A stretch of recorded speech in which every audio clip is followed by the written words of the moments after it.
הקהל מתבקשים לקום. Members, please stand up. The Honorable President, the Honorable Speaker of the Knesset,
Edelson there on the balcony.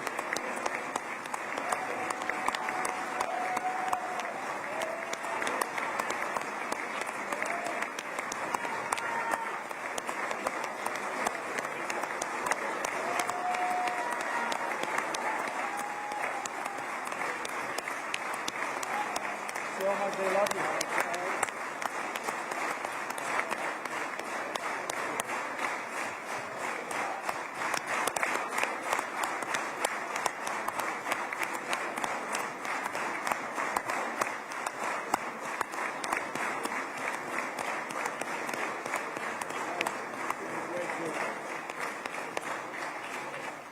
נא לשבת. Please sit down.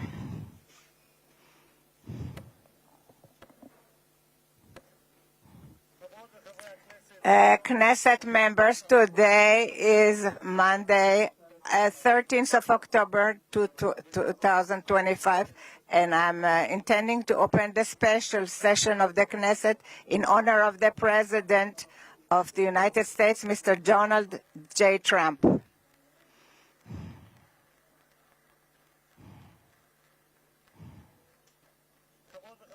Dear Knesset members, I would like to remind you that this is a special session and therefore there will be no disturbances, and whoever will disturb the session will be expelled from the session. And there will be no warning, and it is allowed to applaud in this session the Honorable Mr. Yitzhak Herzog and his wife Michal, the Honorary the Prime Minister Benjamin Netanyahu and his spouse Sarah,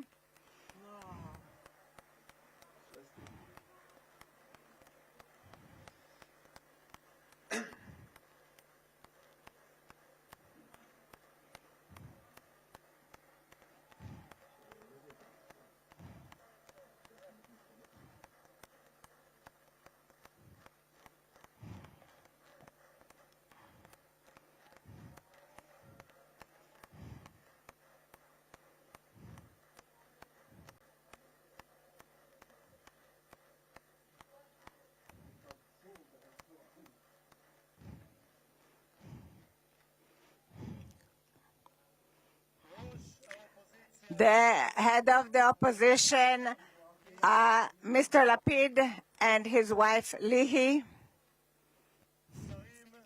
ministers and Knesset members,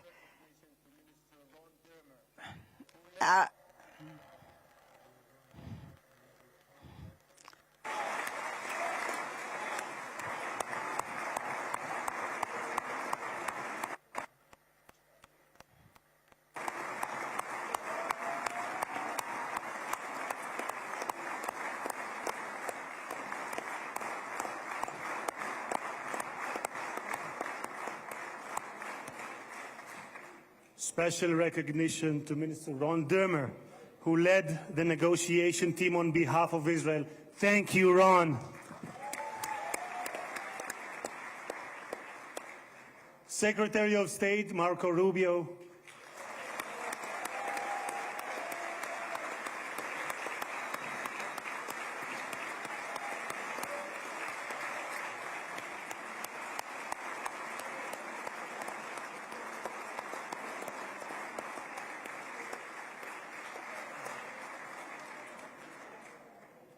Secretary of War Pete Hegseth,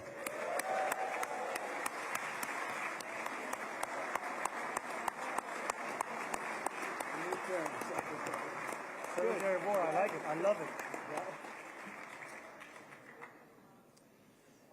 Chairman of the Joint Chiefs of Staff, General Dan Kane,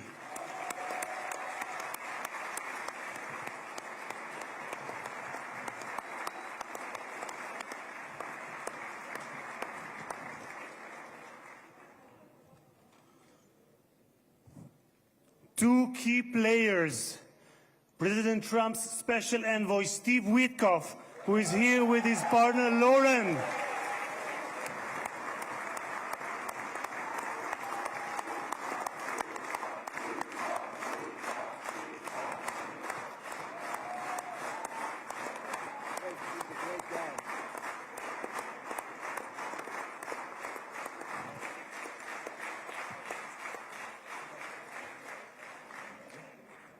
And Jared Kushner, who is here with his wife Ivanka.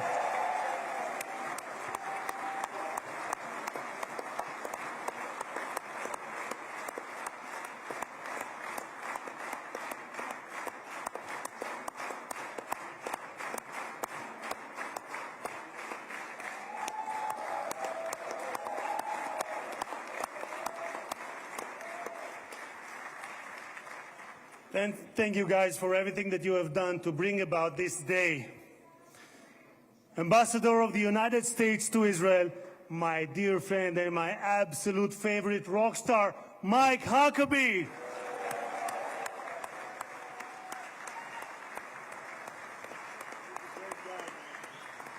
we have Janet? I don't see Janet. No, Janet's not in. Janet's not here.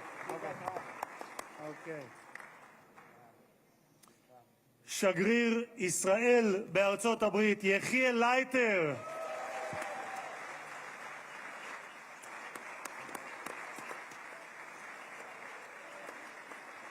תודה. שגרירים וראשי משלחות זרות. Ambassadors and the mayor of Jerusalem, Mr. Leon, and the first team of the government, the heads of the states, and those who are here, the Eyal Zamir, the chief of staff,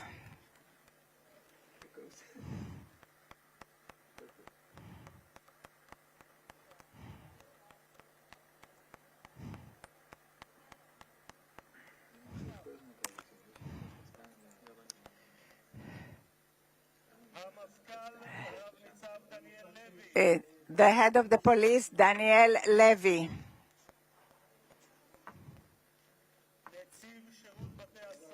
the head of the prisons, Mr. Jacobi. He's one of those who is in Mr. Eyal Kaspi, the head of the fire, the head of the Mossad, Mr. David Barnea.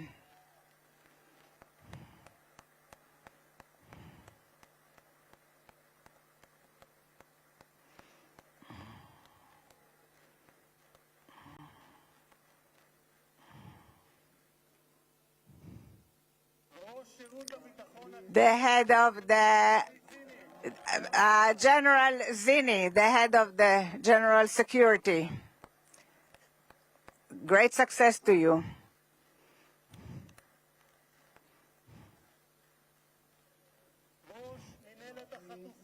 The head, Mr. Gal Hirsch, the head of the headquarters for the abductees.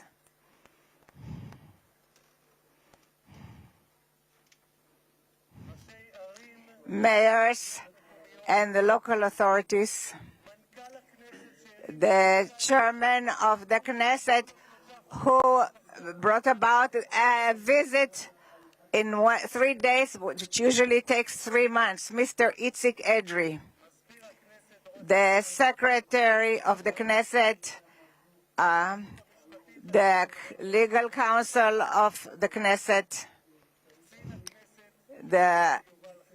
and the head of the Knesset, members of the management of the Knesset, families of the bereaved, families of the abductees.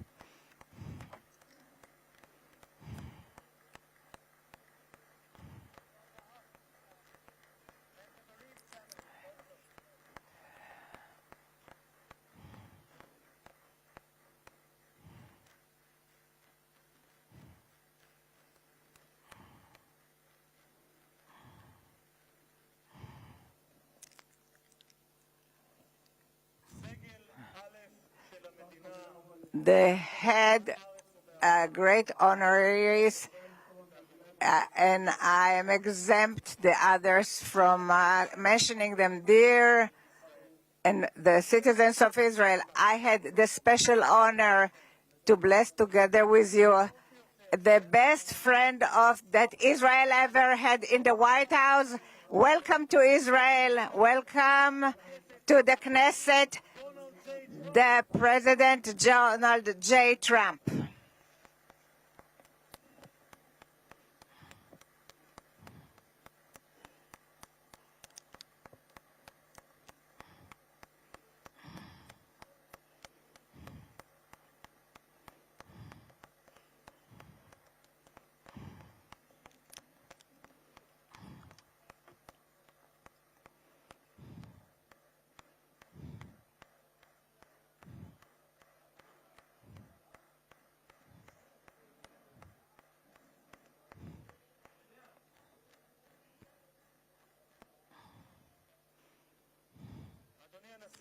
Mr. President, I would like to thank you that you granted the Knesset the honor that it is the first parliament that you are visiting in your present term.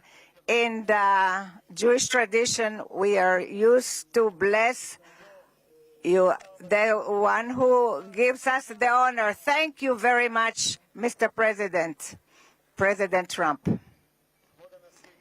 Honorary President, 2,000 years ago, we were exiled from our homeland, but in all the diaspora that we lived by, we never forgot Jerusalem, the beating heart of the Jewish people, since it's for which we prayed for year after year. And 7 years ago, it was you, President Trump, that in the name of the United States you recognized Jerusalem as the capital of Jerusalem. You executed a promise that many other presidents promised. You transferred the embassy to Jerusalem. Thank you very much, President Trump. Thank you very much, President Trump.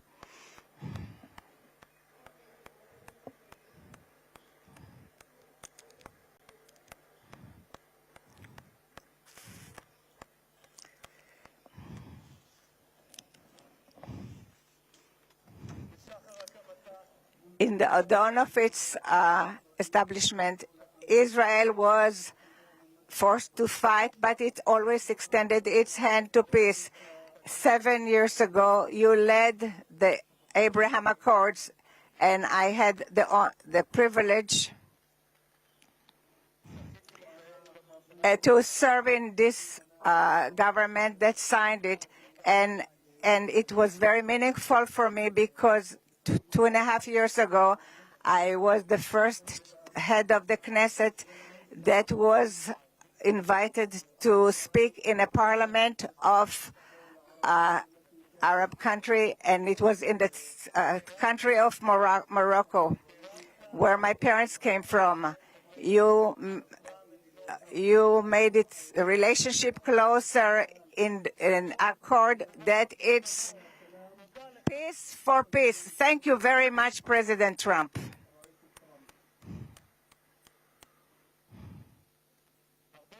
Many years before your first term, already in 2011, you identified this danger of nuclear Iran. Our nation's national security interests. We can't allow Iran to go nuclear. איום על ארצות הברית משמעו איום על העולם החופשי כולו. העקבית ששמה את Your continued that you put America first, but not alone, but not America alone. Do you brought with you to the White House in your 2 terms 4 months ago after Prime Minister started Rising Lion, you started the Midnight Hammer, which was a very brave action that there was nothing like it until you arrived at the White House. Thus, Mr. President, you prevented a nuclear holocaust that Iran wanted to bring about to the world. A country in its parliament, its elected officials cry death to America and death to Israel. And today we can say to the Ayatollahs, rule in Iran will not have nuclear power. Thank you, President Trump.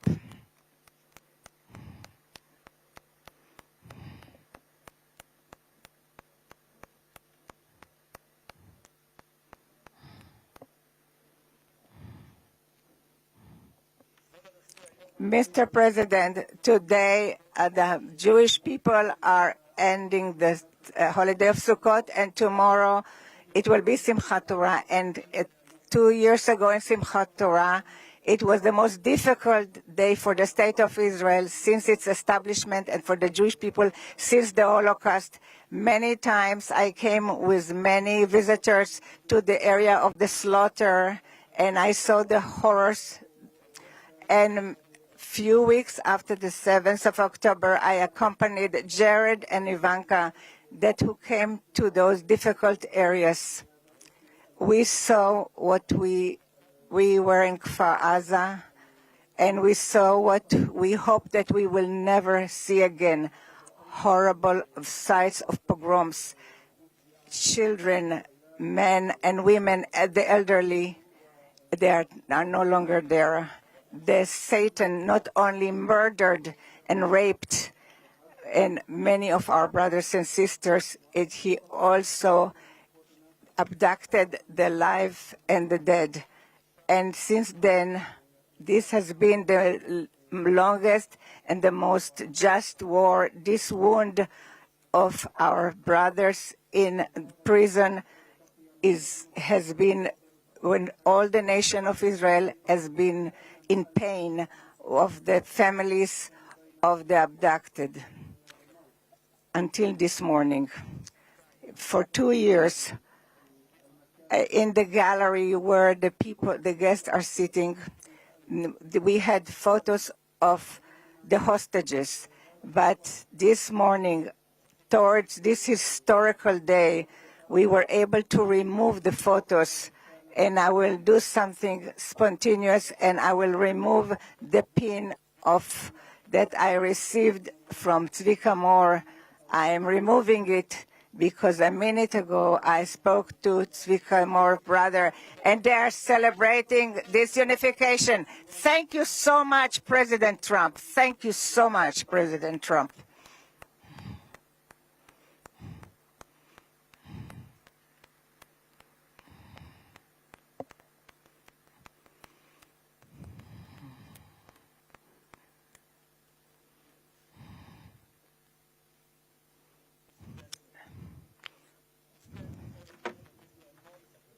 Other American president, but as a giant of Jewish history, one for whom we must look back 2.5 millennia into the mists of time to find a parallel, Cyrus the Great.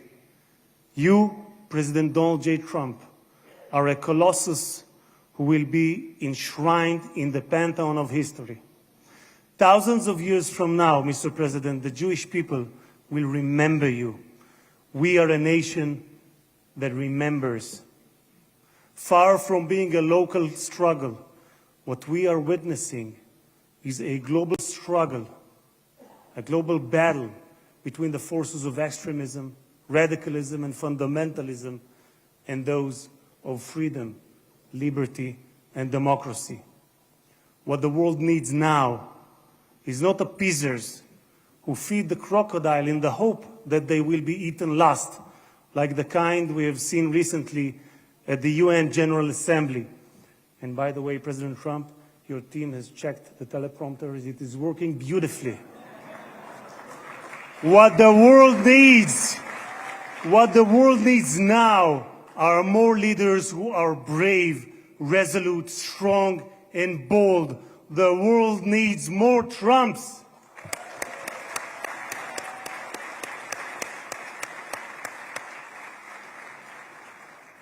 Mr. President, with your permission, I would like to take this moment to address Prime Minister Netanyahu.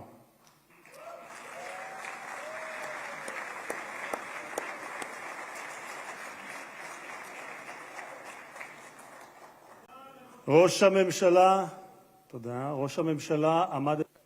Mr. Prime Minister, the last few years, you faced great pressures. Steve Witkoff, the special envoy that fought along with you to return the hostages, said about you, the most difficult work was that of the Prime Minister. It was the Prime Minister who had to take hard decisions, how much we have to be hard towards Hamas and when we have to be more moderate. But the truth now that looking backwards, we wouldn't have reached this point if the Prime Minister Netanyahu wouldn't have acted the way he acted.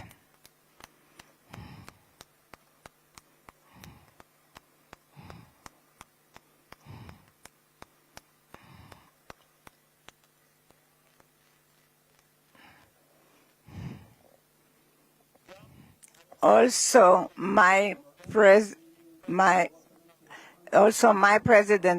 Trump believes that the Prime Minister Netanyahu made hard decisions, and there were people who would have been less brave who wouldn't have made these decisions. We are here today because the Hamas did not have an alternative. So says Witkoff. The pressure was great, and therefore we progressed immensely, and this is what brought about this agreement. This is what the envoy Witkoff has stated.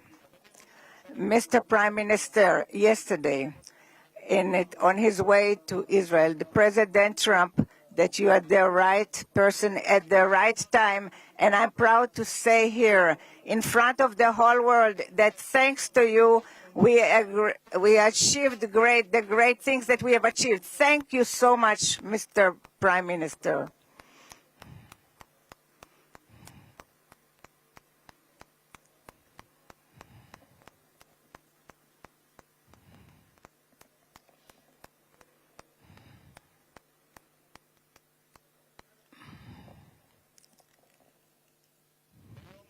This day, today, and we will thank from the depths of our heart, to the brave soldiers of the IDF, of the Israeli Defense Forces,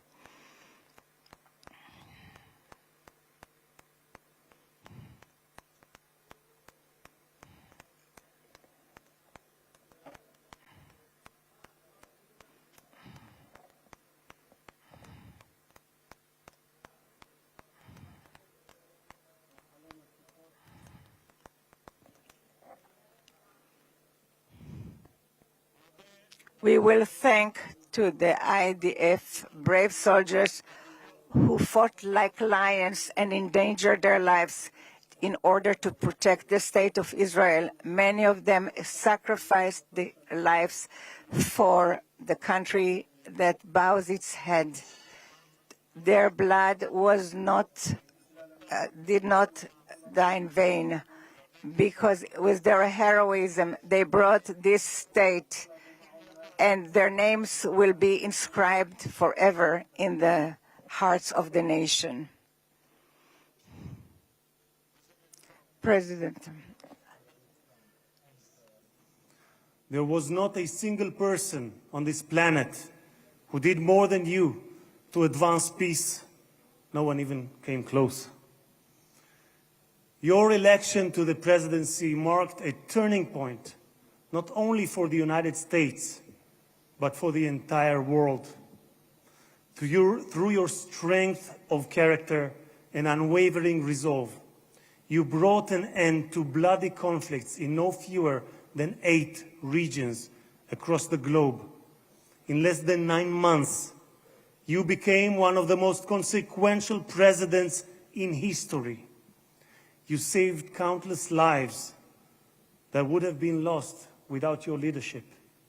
And as our sages teach, whoever saves one life, it is as though he has saved an entire world. You have proven that true peace is achieved through strength, and that only those who are prepared to use force in the present can prevent the need to use it in the future. Mr.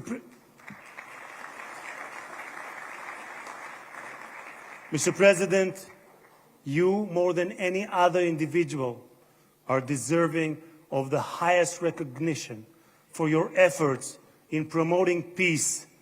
Therefore, I hereby announce that together with our good friend, Speaker of the House, Mike Johnson, we will rally speakers and presidents of parliaments from around the world to submit your candidacy for the Nobel Prize, Peace Prize next year.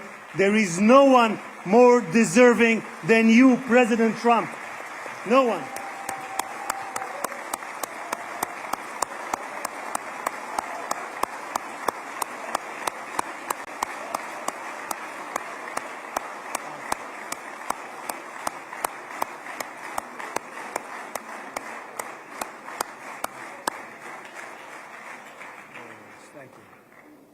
אדוני הנשיא, אנחנו ניצבים בפני ההיסטוריה ברגע... Mr. President, we are confronting history. It is a very exciting day for the citizens of Israel, a day that we all wished for. In the Jeremiah, it says that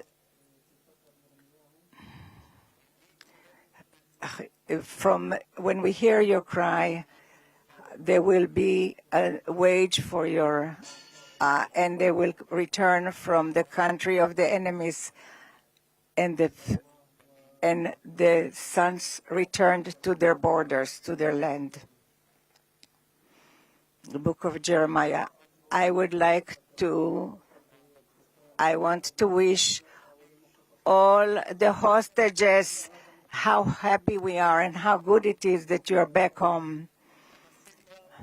The President Trump, who will give us that the God Almighty will bless you, your family, your country, and all those who are dear to you, and will make America, and may God bless the state of Israel. תודה רבה וחג שמח.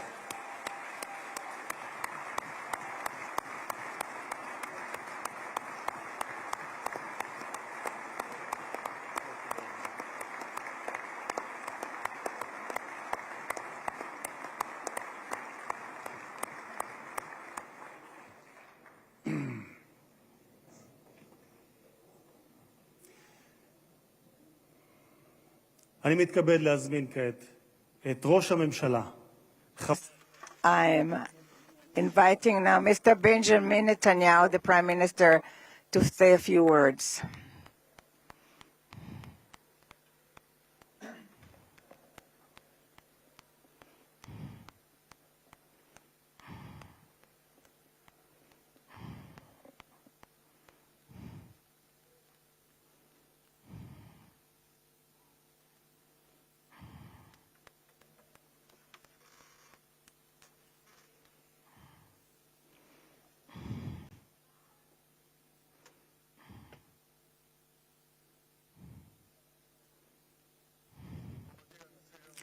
President Herzog and his wife Michal,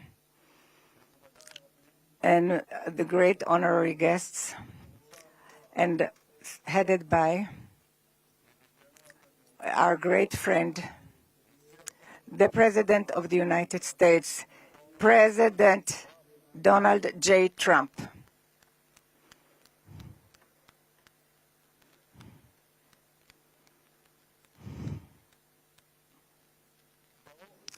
Welcome to Jerusalem, our eternal capital.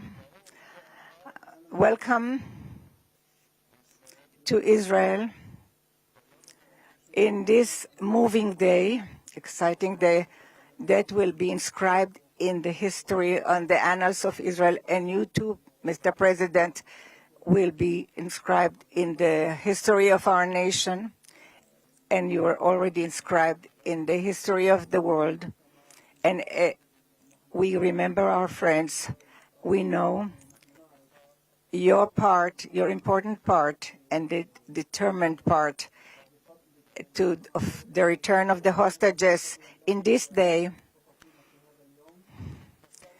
when we were informed today, an hour ago, that all our live hostages returned back to us. What excitement.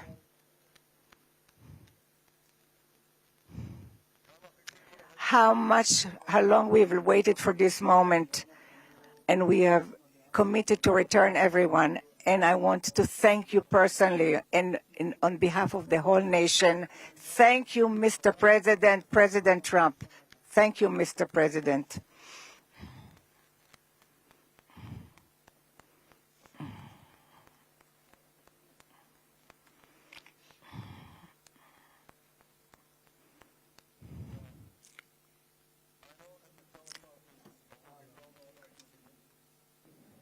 But I'm not sure about the translation. So I'll say words in English. President Trump, the Knesset welcomes you and your distinguished delegation to Jerusalem, our eternal capital. This is your first visit to Israel since you recognize Jerusalem as our capital and moved the embassy here.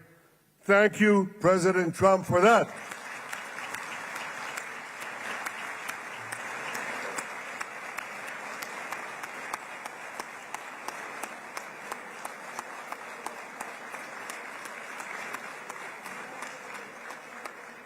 There are many other reasons to thank you since your last visit here.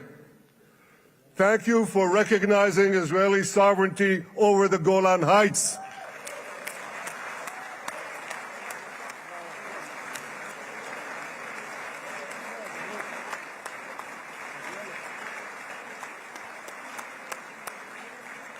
Thank you for standing up to the lies against Israel in the United Nations.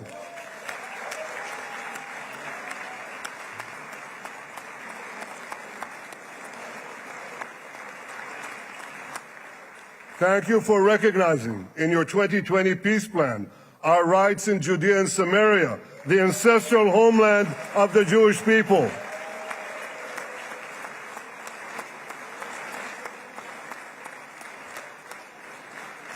Thank you for brokering the historic Abraham Accords.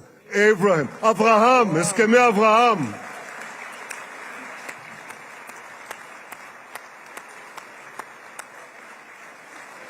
Thank you for withdrawing from the disastrous Iran nuclear deal.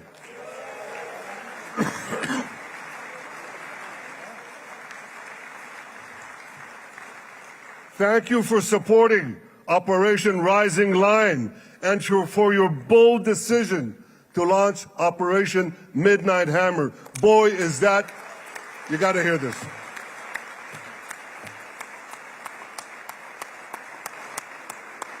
This is the most fitting name ever named for a military operation, because a little after midnight, you really hammered them.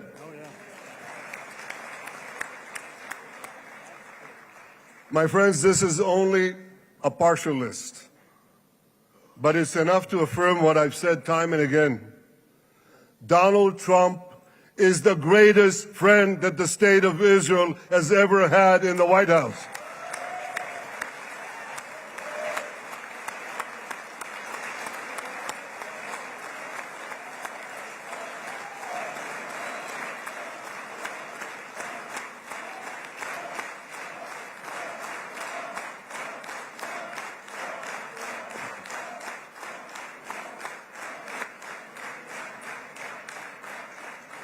No American president has ever done more for Israel.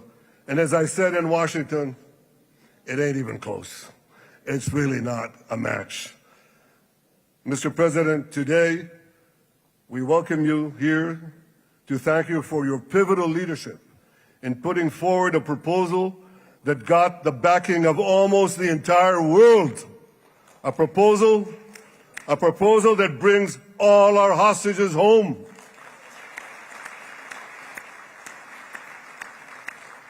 A proposal that ends the war by achieving all our objectives. A proposal that opens the door to an historic expansion of peace in our region and beyond our region. Mr. President, you are committed to this peace.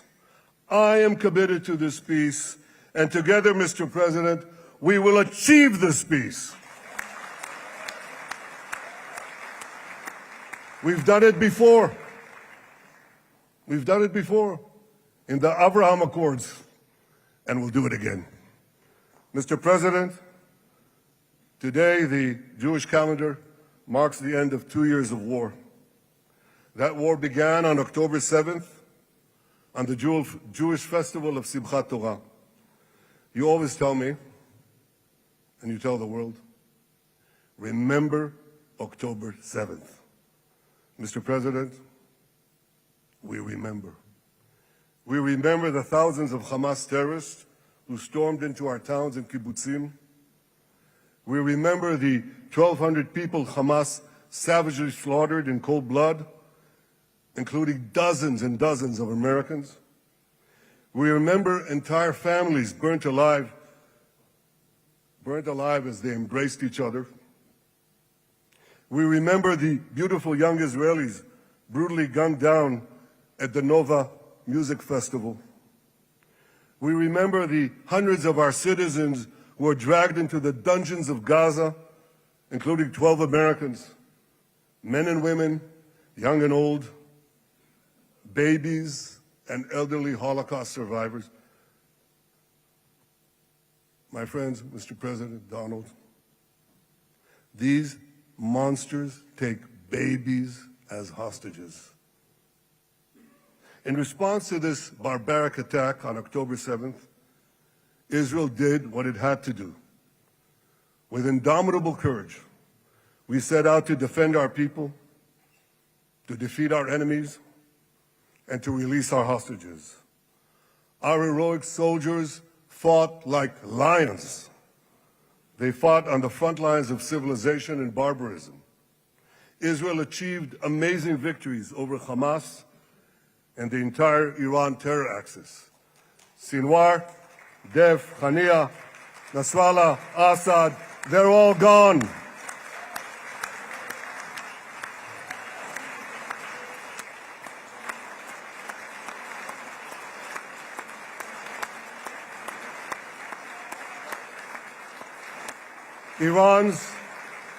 Iran's nuclear weapons and ballistic missile program, with your enormous help, Mr. President, rolled back. Half the Houthi leadership wiped out. But the price of this victory, the price of these victories, has been heavy. Nearly 2,000 of Israel's finest were lost, nearly half in battle. They left behind parents, spouses, siblings, and children. Their love and laughter, their promise and potential were lost forever. To the families of our fallen fighters, many of them are here, I say, I know the depth of your pain. I know the inconsolable grief that will accompany you for the rest of your lives. The State of Israel bows its head in eternal gratitude to our fallen heroes. Because of these heroes, our nation will survive. Because of these heroes, our nations will thrive. And because of these heroes, our nation will have peace. Mr. President, thousands of our brave soldiers were also wounded, suffering terrible blows to body and soul. Brave soldiers like Ari Spitz. Ari is an American. Ari is an American Israeli who was injured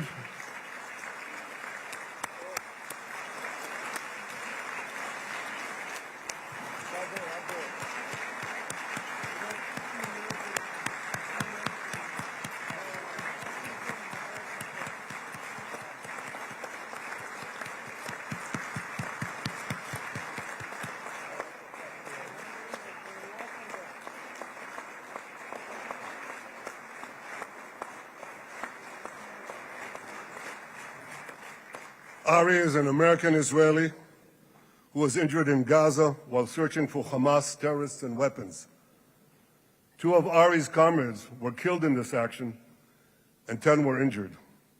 Ari was presumed dead, but made a miraculous recovery despite losing 3 limbs.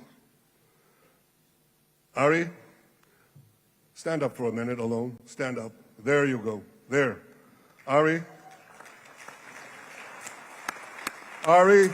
you are the spirit of Joshua. You are the spirit of David. You are the spirit of the Maccabees. You are the spirit of Israel. I salute you. We all salute you.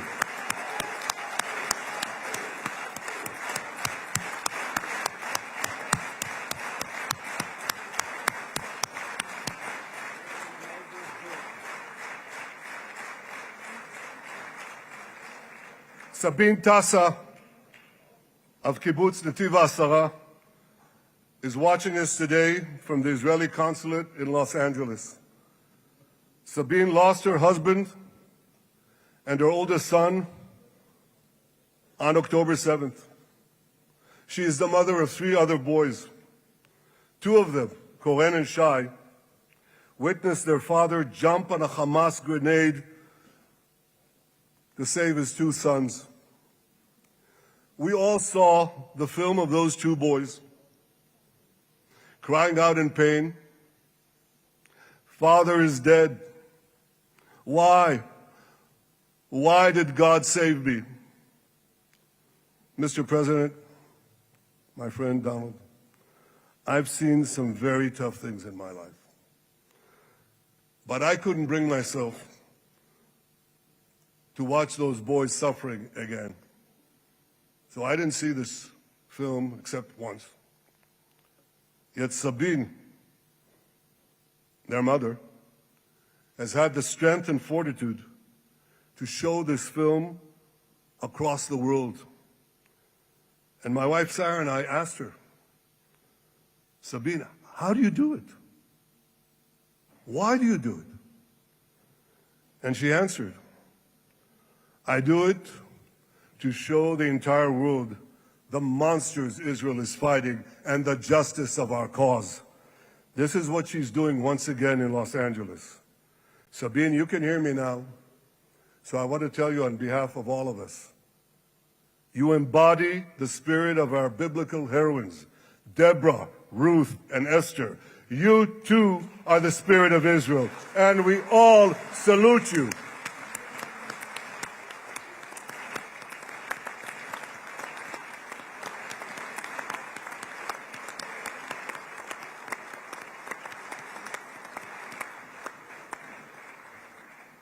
Mr. President, you asked me on our many conversations during the 12-day war with Iran, you asked me, how are the people holding up? And I said to you, our people are strong. Israelis are a nation of lions. with unlimited resolve to defend our country and secure our future. The people give strength to our soldiers, and the people give strength to me and to my colleagues. The Jewish people have risen from the ashes time and again, but when we formed the State of Israel and the Army of Israel, we pledged never again would be defenseless against our enemies. And that resolute strength not only assures our survival, it assures our future, it assures peace. We have paid a high price for this war, but our enemies now understand just how powerful and just how determined Israel is. They understand that attacking Israel on October 7th was a catastrophic mistake.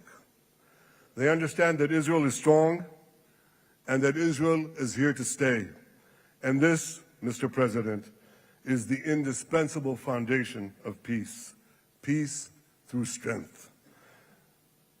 Ladies and gentlemen, this is a momentous day, a day of great joy as the remaining hostages come home.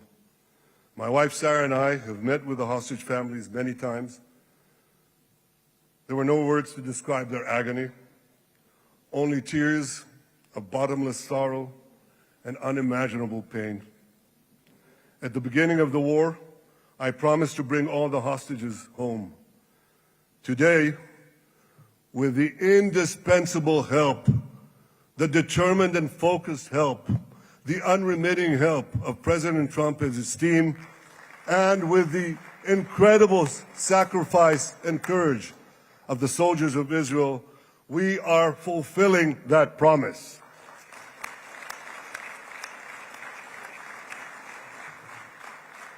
It has been a long journey to get here. In the first week of the war, our brave soldiers put military pressure on Hamas, and the international community put diplomatic pressure on them. This enabled us to secure the release of over 100 hostages. In heroic rescue attempts behind enemy lines, Israel's special forces rescued 8 live hostages and brought back the remains of dozens more. But as time went on, we all know what happened. The diplomatic pressure was turned on its head. More and more governments bought into Hamas's false propaganda. More and more governments succumbed to anti-Semitic mobs in their own countries. They just turned on Israel. They called for us to surrender to Hamas demands, just leave Gaza immediately, they said, end the war without committing to disarm Hamas, without committing to demilitarize Gaza. Had Israel succumbed to those demands, not only would Sinwar, Nasrallah, Assad, and Iran's missile and nuclear program remain intact. Not only that, because in no time, the Hamas killers would be back on the border fence, ready to repeat the horrors of October 7th again and again, as they vowed to do. But just at that point of maximum pressure on Israel, a man named Donald J. Trump was elected President of the United States.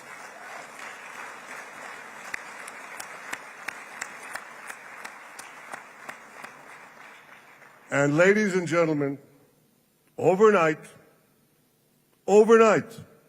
everything changed. Everything. We felt it right here. Mr. President, thanks to your unequivocal backing of Israel, we secured a second hostage deal within weeks of your election. And in the months that followed, we worked closely together to forge a path to bring the remaining hostages home and end the war. End the war in a way that ensures the disarming of Hamas, the demilitarization of Gaza, and that Gaza would never again pose a threat to Israel. 2 months ago, you fully backed my decision to send the IDF into the last Hamas stronghold in Gaza City. You shared my view that this military pressure would help free the hostages. And despite all the criticism, all the naysayers, we were right. Hamas caved in. And 2 weeks ago, you succeeded in doing something miraculous. You succeeded in doing something that no one believed was possible. You brought most of the Arab world, you brought most of the world behind your proposal to free the hostages and end the war. I want to thank Steve Witkoff, Jared Kushner, and Ron Dermer for their great contribution to this effort.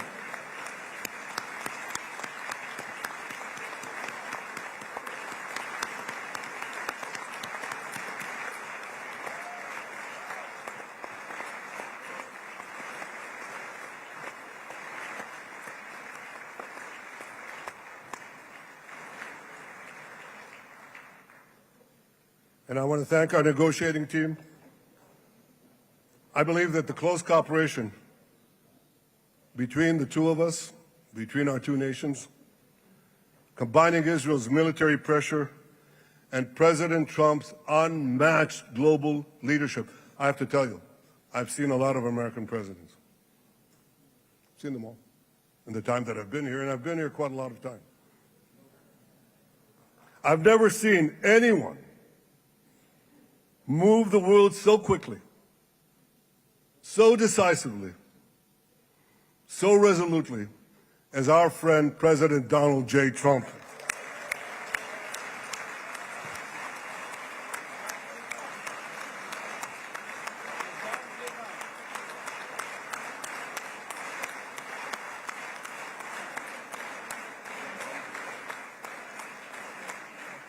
With our military pressure and President Trump's global leadership, we achieved this historic moment.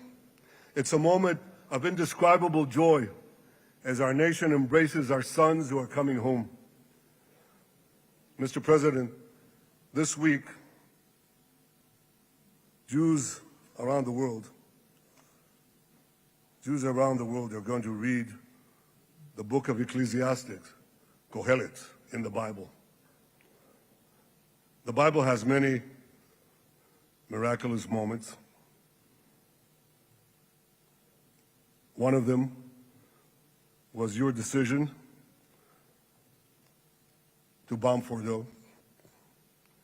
I think it was a pivot of history because it wasn't meant only to bomb Fordo. That action and your previous action of taking out Qasem Soleimani, the architect of death, I think that changed the balance of power in the world. You brought America back again to the driver's seat.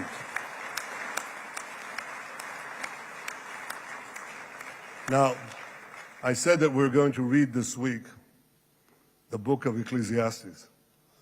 It's not a book of action. It's a book of meditations, of thought, of perspective on life and on death. And in this book, we read the immortal words of King Solomon. To everything there is a season, and a time for every matter under heaven. Et milchama ve'et shalom. A time for peace and a time for war. The last 2 years have been a time of war. The coming years will hopefully be a time for peace.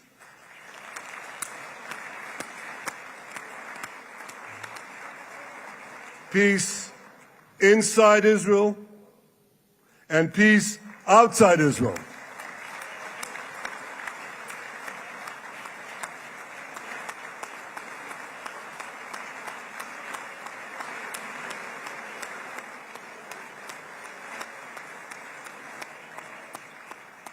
I look forward to continuing marching with you on the path we paved together with the Abraham Accords. Under your leadership, we can forge new peace treaties with Arab countries in the region and Muslim countries beyond the region. Abraham's children will work together to build a better future, a future that will unite civilization against barbarism, light against darkness, and hope against despair. And my friends, I believe that with President Trump's leadership, this will happen a lot faster than people think.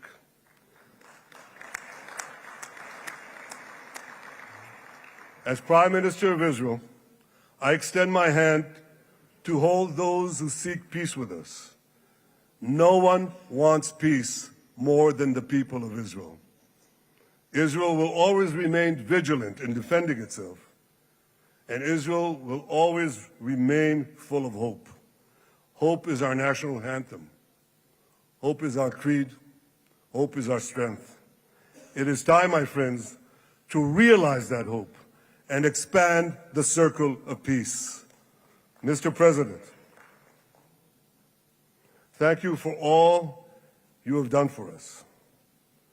I have submitted your nomination to be the first non-Israeli recipient of the Israel Prize, Israel's highest award.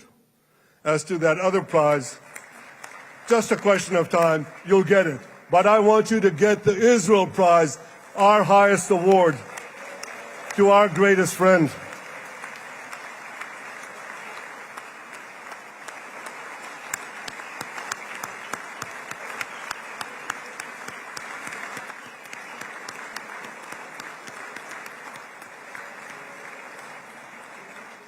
When others were weak, you were strong. When others were fearful, you were bold. When others abandoned us, you stood by our side. On behalf of the government and people of Israel, I thank you for your extraordinary friendship. Thank you for helping bring our hostages home. Thank you for supporting Israel's march to victory. Thank you for paving a path to peace. מכובדי נשיא ארצות הברית, ידידי דונלד. Honorary President, welcome to Israel. Welcome to Jerusalem.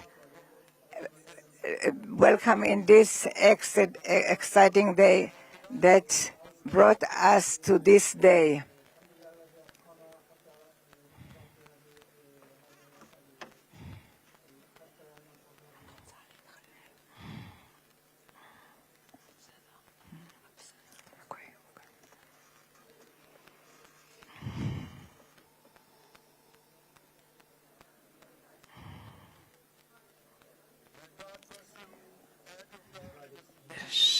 May God bless America, may God bless Israel, and may God bless the covenant between our two promised lands. Thank you, Mr. President.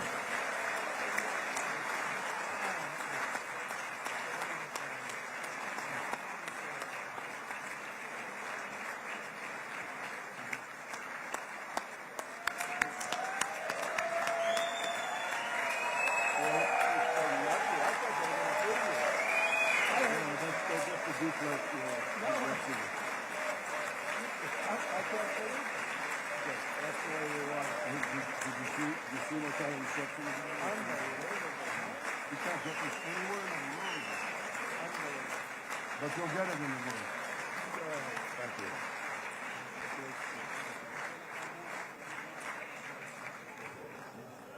The president. Where? Oh, the last week.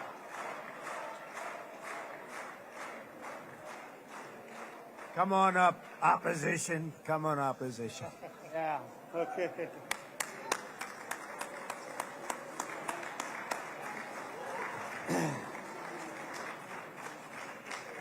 אני מתכבד להזמין כעת את ראש האופוזיציה, חבר הכנסת יאיר לפיד.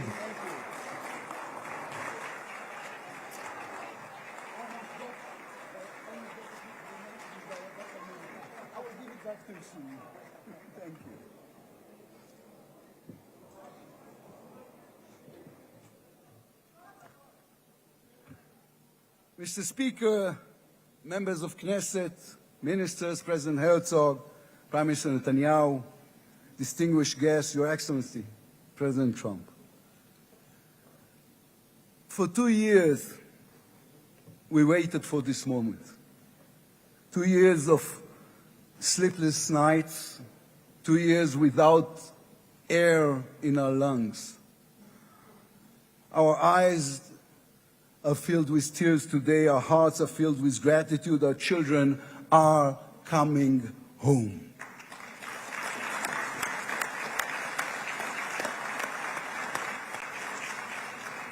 In the Babylonian Talmud, a sacred book of the Jewish people, it is written, whoever destroys one life, it is as though he destroyed an entire world, and whoever saves one life, it is though as he has saved an entire world. Mr. President, you have saved the lives of our hostages.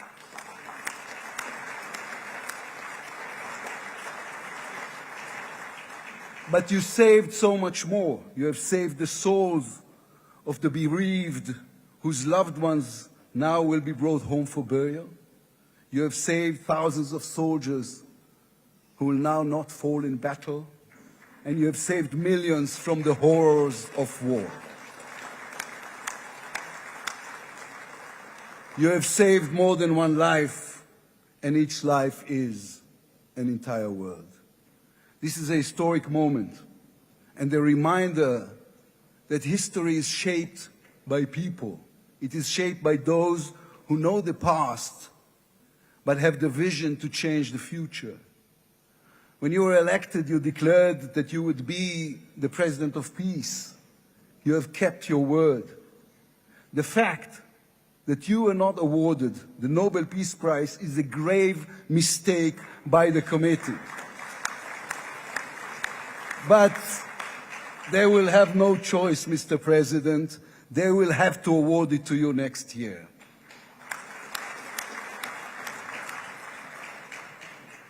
Peace will not come by waiting. It will come by building, by reaching out, and by daring once again to believe. You, Mr. President, have done the unimaginable. We will be eternally grateful. But we also need to take responsibility. The destiny of Israel will always be written by the people of Israel. We must now prove ourselves worthy of what has been achieved. From its founding, Israel has said to the world that our strength, our power, rest upon our values. Israel is the strongest country in the Middle East because we are the only democracy in the Middle East. Because we believe in the principles laid in our Declaration of Independence, which says Israel will ensure complete equality of social and political rights to all its inhabitants, irrespective of religion, race, or sex. It will guarantee freedom of religion, conscience, language, education, and culture. It will safeguard the holy places for all religions. Those are our values. That is who we are as people, as a country. Our neighbors must understand one more thing about us. We are not going anywhere. The Middle East is our home. We are here to stay. Our story did not end in the Bible. It began there. It continues in our laboratories and universities, in our innovation hubs. Hamas, Hezbollah, Iran, and the Houthis, they all read the wrong intelligence reports. The real intelligence report on Israel's intentions is found in the book of Genesis. And I will give you and your descendants after you the land of Canaan for an everlasting possession. We call upon the nations of the Islamic world, on all our neighbors, Saudi Arabia, Syria, others. We are here to stay. We can do great things together. Come and talk to us. Mr. President, you are the one who can make it happen, as you did with the historic Abraham Accords, then too No one believed it was possible. Then too, you imposed your vision on everyone. While others spoke of difficulties, you created opportunity. You can be the one to bring the next wave of peace. The people of Israel support this. They want this. We are ready. And you can later today in Egypt with your unbelievably talented team, my friends, Steve Witkoff, Jared Kushner, Marco Rubio, Pete Hegseth, forge a regional alliance that will change not only the Middle East, but the entire world.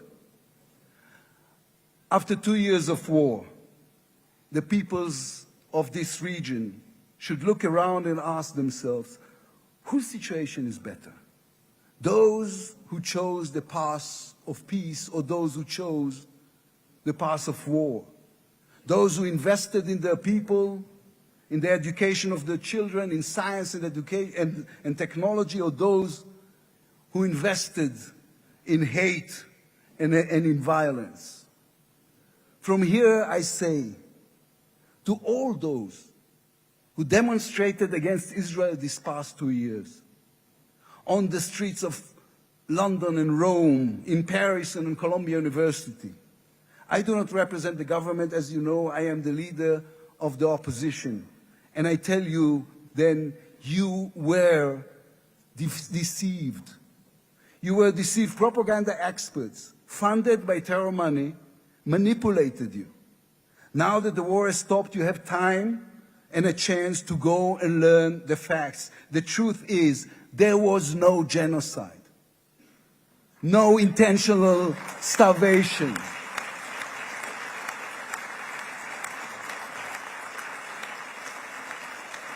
The truth is, there was an army and a country fighting in the most complicated conditions imaginable against terrorists who send their own children to die for a follow-up, who use their own children as human shields.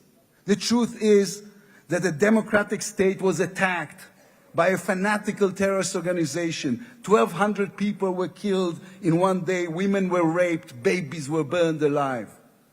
And all that, on all the while, they played with your minds, selling you the absurd idea that supporting Islamic terror is somehow a liberal value. There is good and evil in this world. When you stand with Hamas, you stand with evil. When you stand with Hezbollah, you stand with evil. When you stand with the Iranian regime, you stand with evil. When you stand with Israel, you stand on the side of justice.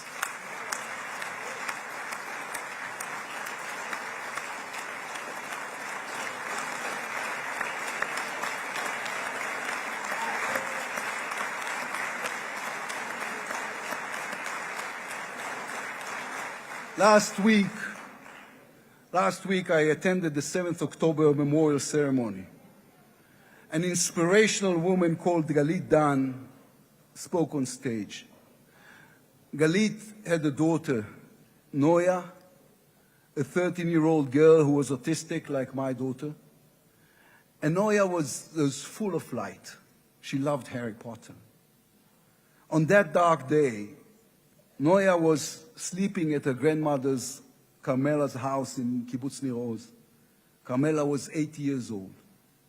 Their bodies, grandmother and granddaughter, were found embraced. They were murdered together. On stage at the ceremony, Galit said a sentence that moved us all. We don't want revenge, she said. We want redemption. Today, the redemption begins. Israel has endured 2 terrible years on the battlefield and in the international arena. But in those 2 years, we also rediscovered our own greatness. We remember how good we can be. Our pilots who took control of the skies over Iran. Our industries leading the world in technology. Our civil society, which reached out to help every victim of the war. We will move forward toward a different future. Our heroic soldiers who saved us all will fold away their uniforms and rise as teachers and engineers, scientists and innovators, investors and small business owners. We will never be able to repay the debt to those who sacrificed everything these past years, to those who, as President Lincoln said, gave the last full measure of devotion. We can only be worthy of them, worthy of their sacrifice. Mr. President, allow me to speak also to the businessman in you, the deal maker who understands value. If there were one stock in the world I would invest in today, it is the State of Israel. If there were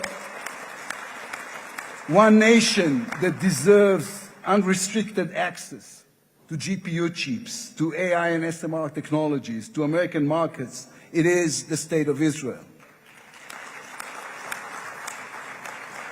Israel's future is intertwined with our eternal alliance, our strategic and moral covenant with our greatest friends, the United States of America. This war is over. We will always need to stay vigilant, to guard against those who seek our destruction. But the State of Israel is about to reinvent itself. The challenges ahead demand not only strength, but a new vision. It's time to take a new path, to be a nation that is advanced and thriving and peace-seeking. We have waited for this moment, for the end of the war, for the return of the hostages, for the chance to rechannel our grief and loss into the energy needed to rebuild our nation. Thanks to you, Mr. President. Thanks to our soldiers, our lions. Thanks to the millions of great Israeli patriots who filled the streets and the square and never, not for one moment, gave up on the hostages. Thanks to all of them, the strength within us can now rise, succeed, and build for our future and for our children. Thank you very much. God bless the United States of America. Am Israel Chai.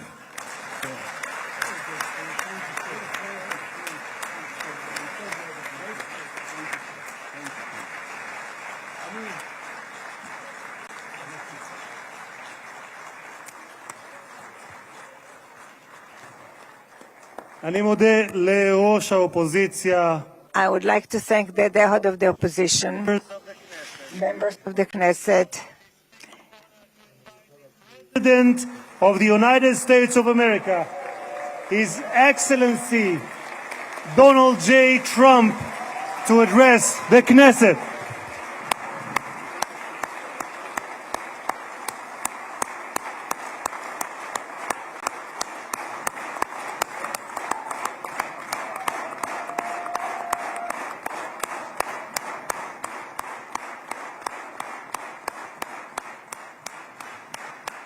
Thank you very much. Thank you. Thank you very much, everybody. It's a great honor. Nice place. Very nice place. Mr. President, Mr. Prime Minister, Mr. Speaker, esteemed members of the Knesset and cherished citizens of Israel, we gather on a day of profound joy, of soaring hope, of renewed faith, and above all, a day to give our deepest thanks to the Almighty God of Abraham, Isaac, and Jacob.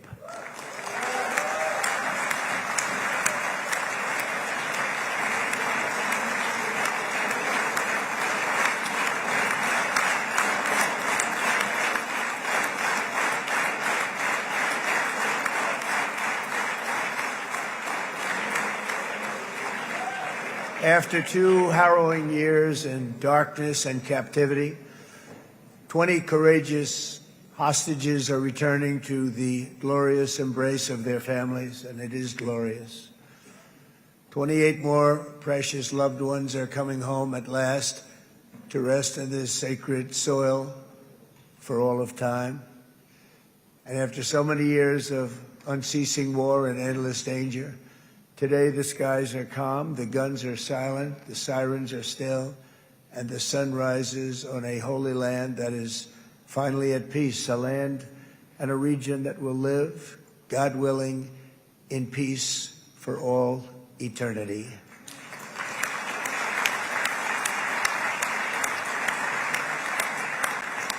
This is not only the end of a war, this is the end of an age of terror and death and the beginning of the age of faith and hope and of God.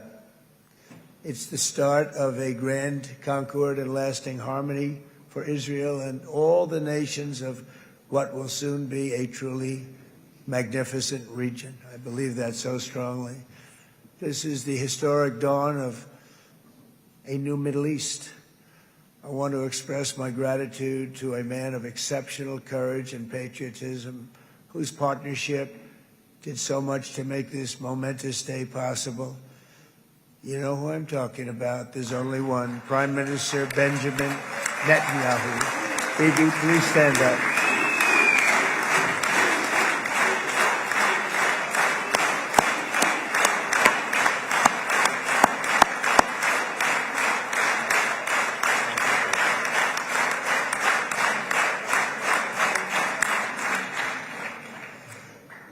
And he is not easy, I want to tell you. He's not the easiest guy to deal with, but that's what makes him great. That's what makes him great.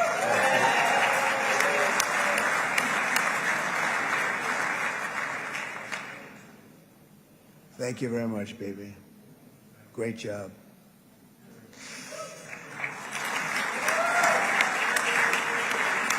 And let me also convey my tremendous appreciation for all of the nations of the Arab and Muslim world that came together to press Hamas to set the hostages free and to send them home. We had a lot of help. We had a lot of help from a lot of people that you wouldn't suspect, and I want to thank them very much for that.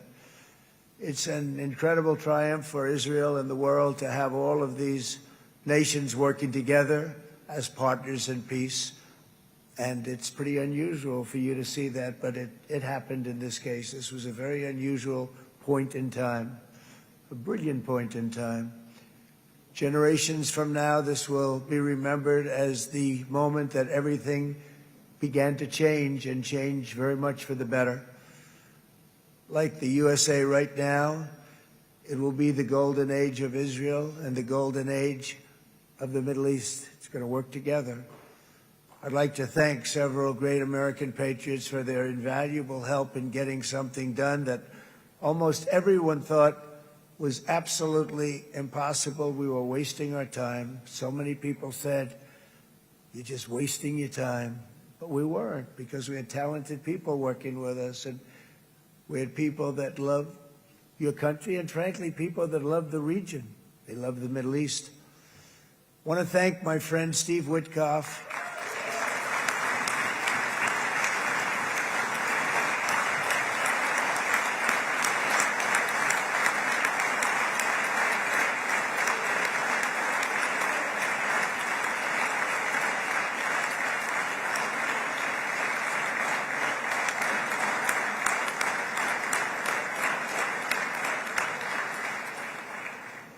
You know, Steve was chosen by me. He never did this before, but I knew him as a few things. He was a great businessman, but I know a lot of great businessmen, to be honest with you. He had tremendous negotiating skills, but I know a lot of people that negotiate pretty well, although it is an art. But there are people that can negotiate pretty well. But most importantly with Steve, he's just a great guy. Everybody loved him. Everybody. I mean, I know some negotiators that are so good, but you wouldn't have had peace in the Middle East. You would be in World War III right now with some of these guys. Everybody loves Steve, and they respect him, and they somehow can relate to him. I've known him for many years, and I've seen it over and over again. להוציא את חבר הכנסת עודה, להוציא אותו מהאולם, להוציא אותו מיד, החוצה, החוצה. Please expel this Knesset member. Please expel this Knesset member. Please expel Knesset member Kasif out of the hall. Please expel him immediately.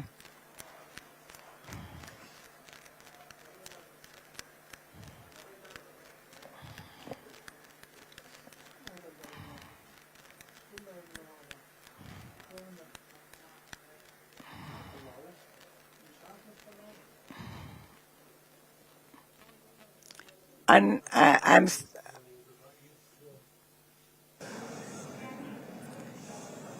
That was very efficient.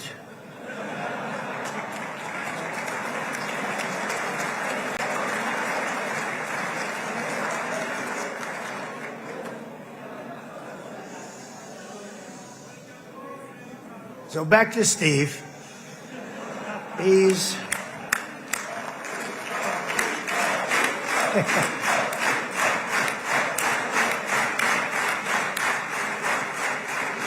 But I tell one story because he was so involved, and then we called in Jared. We need that brain on occasion. We got to get Jared in here. We got to get a certain group of people. But Steve started this all by himself. I call him Henry Kissinger, who doesn't leak. Okay? Henry is a big leaker. He leaked. Steve doesn't leak. Steve just wants to get the job done. He wants to do what's right. But I'll give you just a quick story because, as you know, he's working on the war with Russia and Ukraine, a war that would have never happened if I were president. A shame. 7,000 young soldiers a week are being killed. More than that this last week. It's a shame. Should have never happened. But it did happen, and we won the race, and I took over this horrible war that's been raging, and I thought it would be easily settled. I thought it was a hell of a lot easier than doing what we just did very successfully with Israel and a lot of other people. But this came first, and we'll get that one. But I set up a meeting for him to meet with President Putin, thinking it would be a 15 or a 20-minute meeting. Steve had no idea about Russia, had no idea about Putin too much, didn't know too much about politics, wasn't that interested. He was really good at real estate, but he had that quality that I was looking for, and I didn't see it around in too many ways. And I set up the meeting with Putin, and I called. I said, is Steve finished yet? That was about a half an hour into the meeting. No, sir, he's not. He's still inside. This is in Moscow.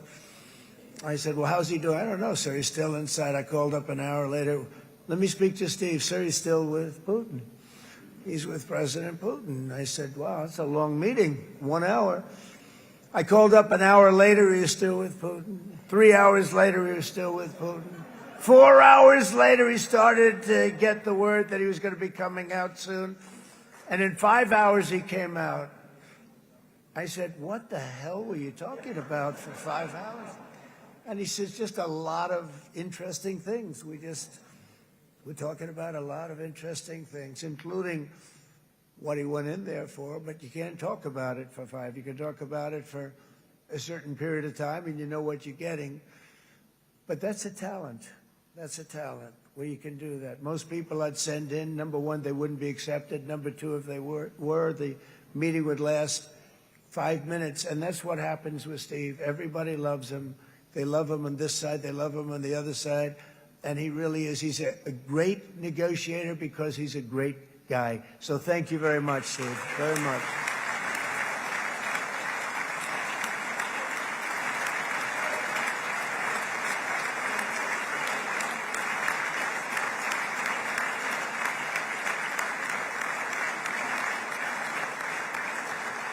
And let me also give a very special thanks to someone who truly loves Israel. In fact, loves it so much that my daughter converted. My daughter converted. I didn't know this was going to happen. And Ivanka's here.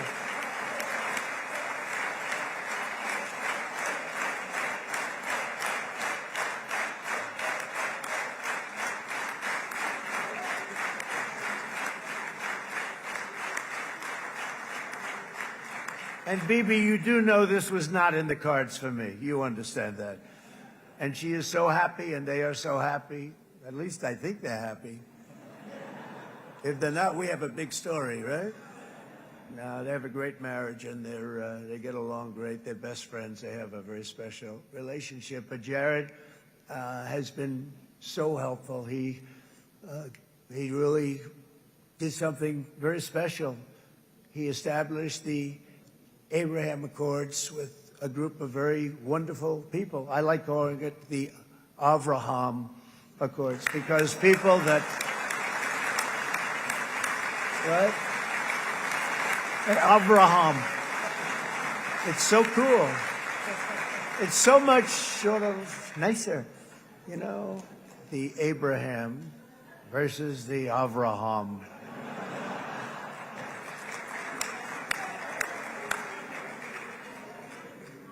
I just don't want to sound too sanctimonious when I do it, so, you know, I sort of split it up. This way we keep everybody happy. But we have some very great talent, and they have no excuses for anything that's taken place, because we had some unbelievably good people working on this. And then you're going to add a man named Marco Rubio, who is also here. That's right.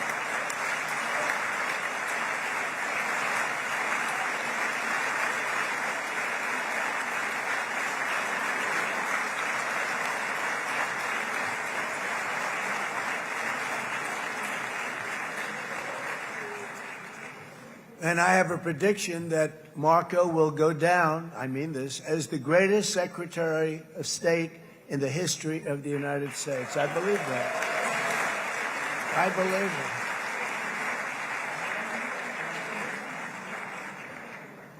it. And he and I, you know, we really fought it out. You remember, he was tough. He was nasty. Who the hell thought this was going to happen, Marco, right?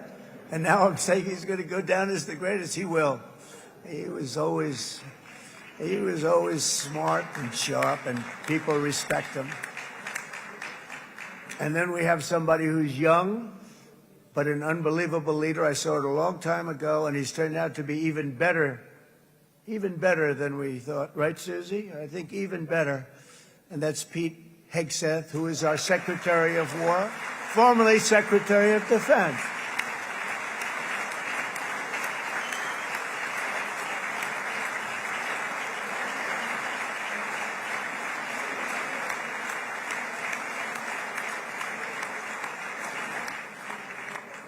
And as you know, we decisively won World War I. We decisively won World War II decisively. And everything in between and everything before it, we won everything. And then they had the brilliant idea of changing the name from war, you know, it was war, to defense. And with that went a certain thinking. And we fought in a very politically correct way after that. We always had the strongest military, and now we have a stronger military than we've ever had before. Because of my first term, I've totally rebuilt the military, every aspect of it. But we have, if you think, we settled 8 wars in 8 months. I'm now including this one, by the way, if that's okay. They may say, well, that was quick. Because yesterday I was saying 7, but now I can say 8. The hostages are back. The hostages are back.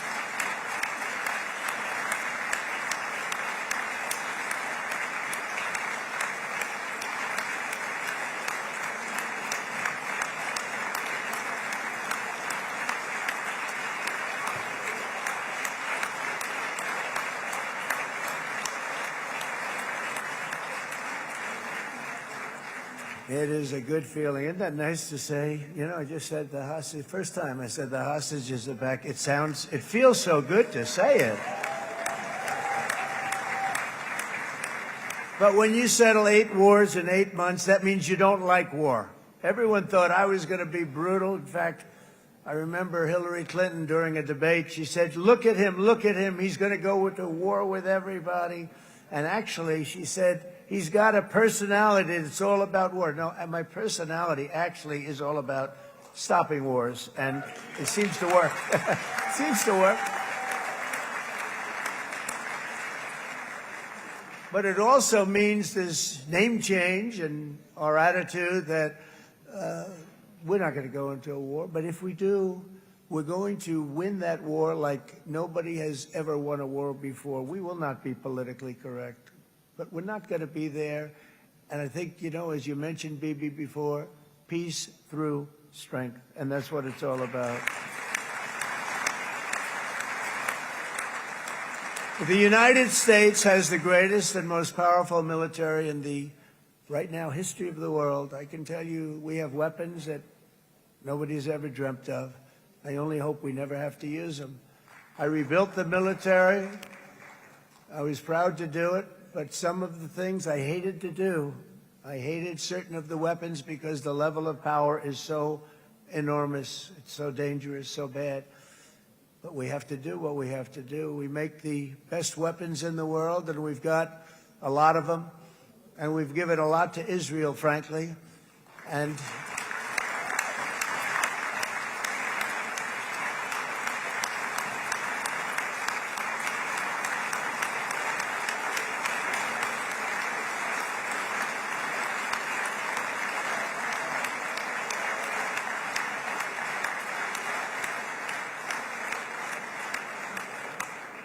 I mean, Bibi would call me so many times, can you get me this weapon, that weapon, that weapon? Some of them I never heard of, Bibi, and I made them. But we'd get them here, wouldn't we? And they are the best. They are the best. But you used them well. It also takes people that know how to use them. And you obviously used them very well. But so many that Israel became strong and powerful, which ultimately led to peace. That's what led to peace. So as we celebrate today, let us remember how this nightmare of depravity and death all began. 2 years ago, on the eve of the Simchat Torah holiday, thousands of innocent Israeli civilians were attacked by terrorists, and one of the most evil and heinous desecrations of innocent life the world has ever seen, the worst slaughter of Jews since the Holocaust. The cruelty of October 7th struck to the core of humanity itself. Nobody could believe what they were witnessing. The United States of America grieved alongside you, and we mourned for our own citizens who were so viciously taken that day. And to all the families whose lives were forever changed by the atrocities of that day, and all of the people of Israel, please know that America joins you in those two everlasting vows: never forget and never again.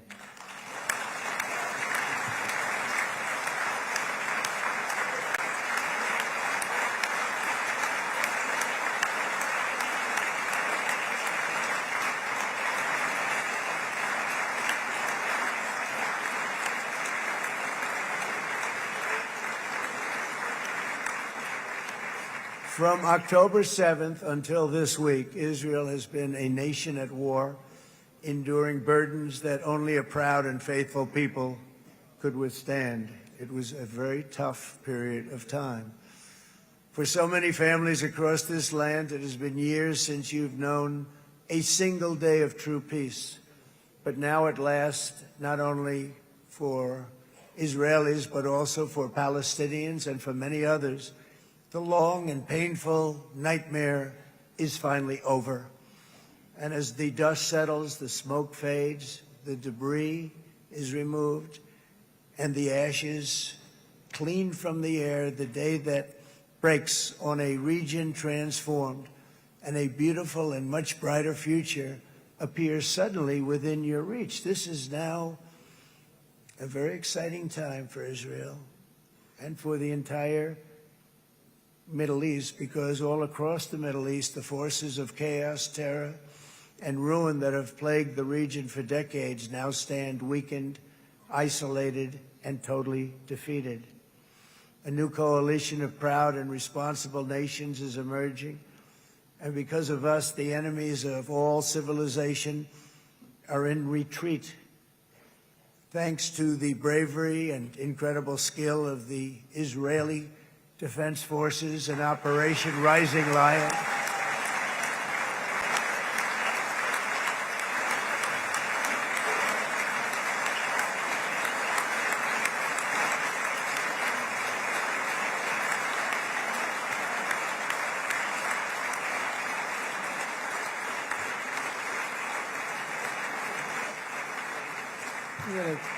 Guy's central casting. Let's put him in a movie. Look at him. Great job. And my people loved working with you. Loved it. They worked so well together. But many of Iran's top terrorists, including nuclear scientists and commanders, have been extinguished from this earth. And with Operation Midnight Hammer, boy, that's a great name for that, what we did. Last June, the United States military flew 7 of those beautiful B-2 bombers. They look so beautiful all of a sudden. They were always, I thought they were pretty planes. I had no idea they could do what they did. In fact, we just ordered 28 more of them.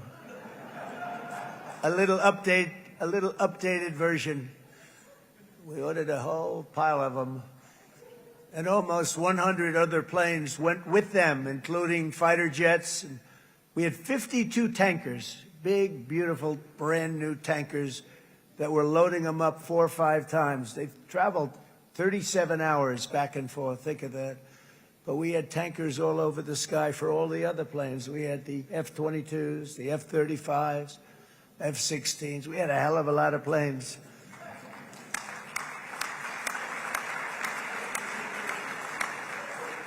So we had 52 gas stations in the sky. That's what they call them. I'll tell you, I wouldn't want to be flying one of them. We have our great General Raisin Cain right here. General, stand up. This guy. What a general. Thank you.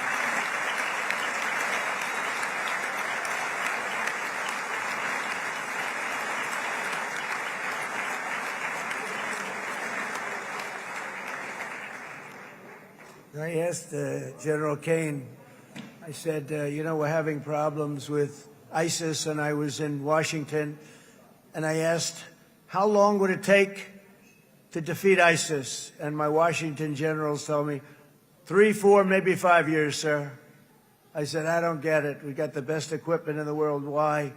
So I flew to Iraq, and I met with a man named Cain. He said, what's your first name? He said, they call me Raisin, sir. I said, wait a minute, your name is Raisin Cain? I've been looking for you for a long time. You gotta be kidding. So they told me 3, 4, 5 years to defeat ISIS. And I sit down with him and I say, why is it? I flew there in the dark of night. I landed, I'll never forget it. It's quite a trip. I'm glad I made it because I met him. I said, could I ask you, General? I come down. He's standing with another general and a sergeant. Everybody was like central casting. They could go into a movie right now. Between him and you guys over here, we could get rich making movies, okay? And they got along so great. That's the beautiful thing, that your military and our military, Bibi, got along so great. But I was told by the television generals in Washington, we have the best equipment in the world. Why is it taking so long? And they said, 4 years. I said, so let me ask you, Raisin, how long would it take you to defeat ISIS? Sir, we can do it in 3 weeks, but you'll probably have some time left over. I said, you got to be kidding. What the hell are you talking about? They said 4 years. I said, well, sir, look, it's not my place to say, but you're asking me the question. What you have to do is you hit them from the west, you hit them from the north, you hit them from the south, you hit them above, you hit them below. I said, so why didn't they do it? And he didn't want to speak badly of his superiors, which is hard to believe they were his superiors. It should have been the other way around a long time ago, because he's the one that did Operation Hammer. It was flawless. It was flawless. It was absolutely flawless. And I said, so you really think you can do it in 4 weeks? Yes, sir, 100%. You have to do it differently than they were doing it. They were using one base and it was hundreds of miles away. And he says, we have all these portable bases all over the Middle East. And they didn't want to use them because they didn't want to offend the country where the portable, they wouldn't have even known what the hell the planes were going up, right? They wouldn't have known, but he said, no, they didn't want to defend anybody, offend anybody, and but we can do it in 4 weeks. I said, you sure about that? I'm going to call you back. I'll call you back on Monday. I'm going back to Washington. But you think 4 weeks? Yes, sir, I think we can do it in 4 weeks. We'll have time left over. So I call him on Monday. I said, you think you can do it? 4 weeks. I said, go ahead and do it. He did it. I'll tell you, he did it in 4 weeks, less than 4 weeks. So, General, stand up, please. Again, this is a real general. This is not a television general. He doesn't want to go on television.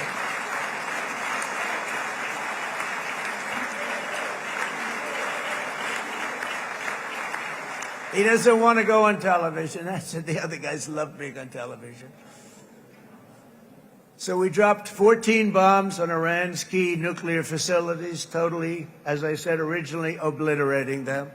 And that's been confirmed, and everybody understands it. Together we stopped the #1 state sponsor of terror from obtaining the world's most dangerous weapons. And if you think about it, if we didn't do that, and assuming we made the same deal that we have today, there'd be a dark cloud over this deal. And #1, it wouldn't happen because the other Arab and Muslim nations really wouldn't feel comfortable making the deal that we have now, right? If Iran had that nuclear weapon that they were about 2 months away from having. They would have had it in 2 months or maybe less than that. They were right at, this was our last shot. They looked at it for 22 years. This was our last shot. The pilots told me that. They said, 22 years, sir. They looked at it. Our predecessors looked, they studied it. 3 times a year would do drills on that exact attack.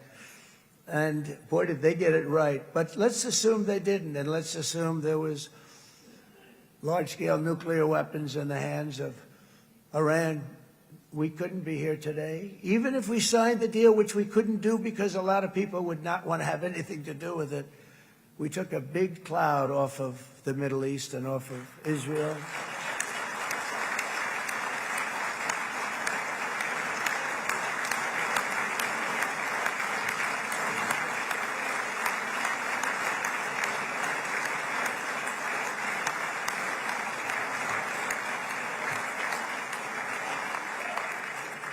And it was my honor to help. But it isn't it true, though, that can you imagine the same, let's assume, Bibi, the same documents, we had everything the same, but you had somebody out there that was, in the opinion of everybody, all-powerful in the Middle East. They took a big hit, didn't they? Didn't they take a big hit? Boy, oh boy. They got it from one side, from the other. And you know, it would be great if we could make a peace deal with them. And I think that's big. Would you be happy with that? Wouldn't it be nice, I think? Because I think they want to. I think they're tired. Somebody said, sir, they're starting their nuclear program again. I said, let me tell you something. They're not starting anything. They want to survive. The last thing they want to do is start digging holes again in mountains that just got blown up and start... They're not doing it. They want to survive, okay? But I think we have a chance. Steve, you, and I think Jared, come on, I'll call you back for another one. We always bring Jared when we want to get that deal closed. We bring Jared, but Steve, you and Jared and the General and Pete and Marco, you'll get that deal done easy. I think that'll be easy. But first we have to get Russia done. We got to get that one done. If you don't mind, Steve, let's focus on Russia first, all right? We'll get it done. In Lebanon, the dagger of Hezbollah, long aimed at Israel's throat, has been totally shattered. My administration is actively supporting the new president of Lebanon in his mission to permanently disarm Hezbollah's terror brigades. He's doing very well. And build a thriving state at peace with its neighbors. And you're very much in favor of that, I know. And it's good things are happening there, really good things. And with this week's ceasefire, we've achieved the most challenging breakthrough of them all, the most challenging breakthrough maybe ever. I mean, I've never seen anything like it. I've been involved in a lot of success. I have never seen anything like what's going on today all over the world. People are dancing in the streets, not just in Israel. They're dancing in the streets of countries that would have never danced in the street about what's happening today. They're dancing in those streets. So this long and difficult war has now ended. You know, some people say 3,000 years, some people say 500 years, whatever it is. It's the granddaddy of them all. And in an unprecedented achievement, virtually the entire region has endorsed the plan that Gaza will be immediately demilitarized, that Hamas will be disarmed, and Israel's security will no longer be threatened in any way, shape, or form.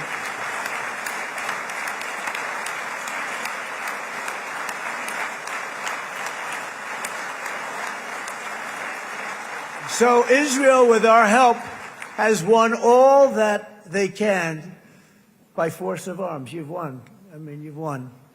Now it's time to translate these victories against terrorists on the battlefield into the ultimate prize of peace and prosperity for the entire Middle East. It's about time you were able to enjoy the fruits of your labor.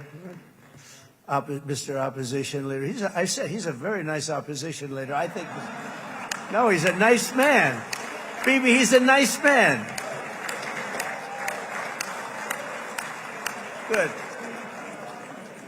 He knows what he's doing, right? No, a very nice guy. Well, see, now you can be a little bit nicer, Bibi, because you're not at war anymore, Bibi.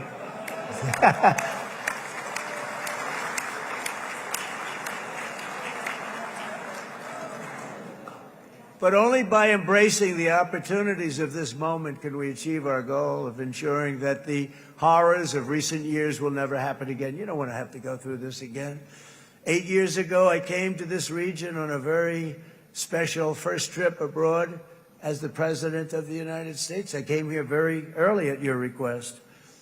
I addressed the leaders of the Arab and Muslim world gathered in Saudi Arabia and said that it was time to build a future free of the grip of extremism and terror. And interestingly, right now, as soon as I'm finished, I'm quite late. You've kept me quite late between opposition leaders and Bibi's brilliant but very long speech. I thought I was going to run up here, make a speech, and then head to Egypt. It didn't work out, though. And you made a pretty long one, too, sir.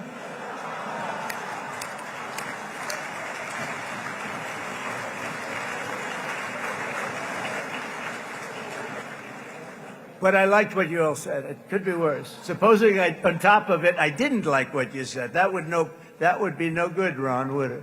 Ron, you did a great job, by the way, Ron.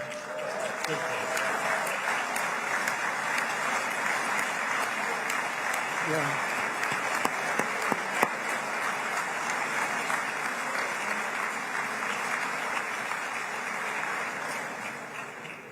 So I'm going to be meeting, actually, in a little while, I'm going to be meeting with the most powerful, the richest nations, really, in the world, although now, with the tariffs, the United States is by far the richest nation in the world, as you probably have been reading. But the richest nations, most powerful nations, you know, tremendous, headed by some tremendous people in many cases. Some cases I wouldn't say necessarily I would endorse, but I will tell you some incredible people that really helped us make this all possible. So I'll be going there. I'll be quite late. They might not be there by the time I get there, but we're going to give it a shot. But the journey we started back then led to the crushing defeat of the ISIS caliphate, to the monumental Abraham Accords, and ultimately to the historic ceasefire this week, in which many of those same nations really played a very pivotal role, I have to tell you. Steve will tell you that. Jared will tell you that.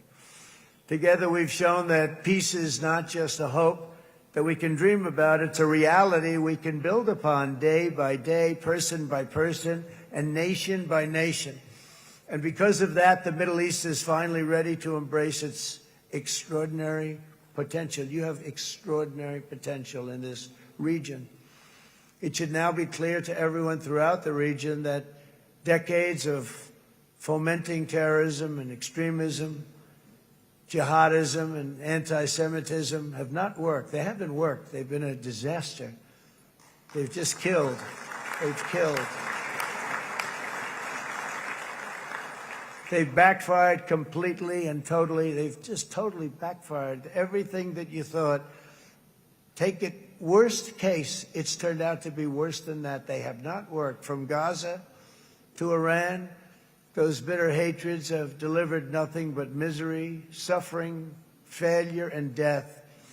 They've served not to weaken Israel, but to annihilate the very forces that did the most to foment this hatred.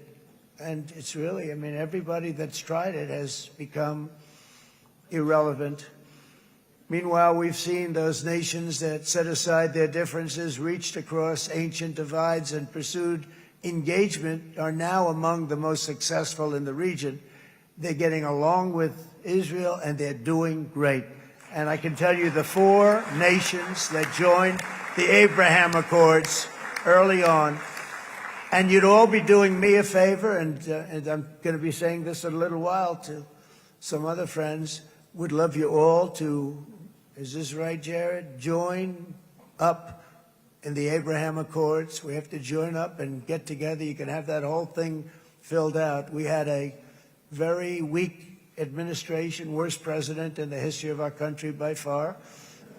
And Barack Obama was not far behind, by the way.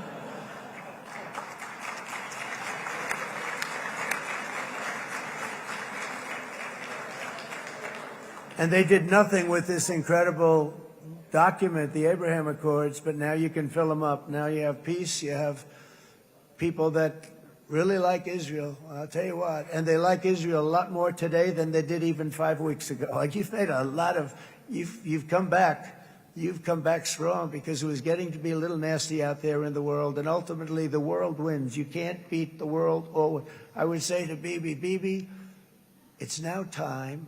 And he understood it better than anybody, because ultimately, you know, the world's a very big place. And I've said a lot. I said, this piece of land is very small. It's unbelievable what you've done with that tiny, you look at a map even of just not the world, the Middle East, and you have this little dot. And think of what you've done. It's incredible. It's incredible.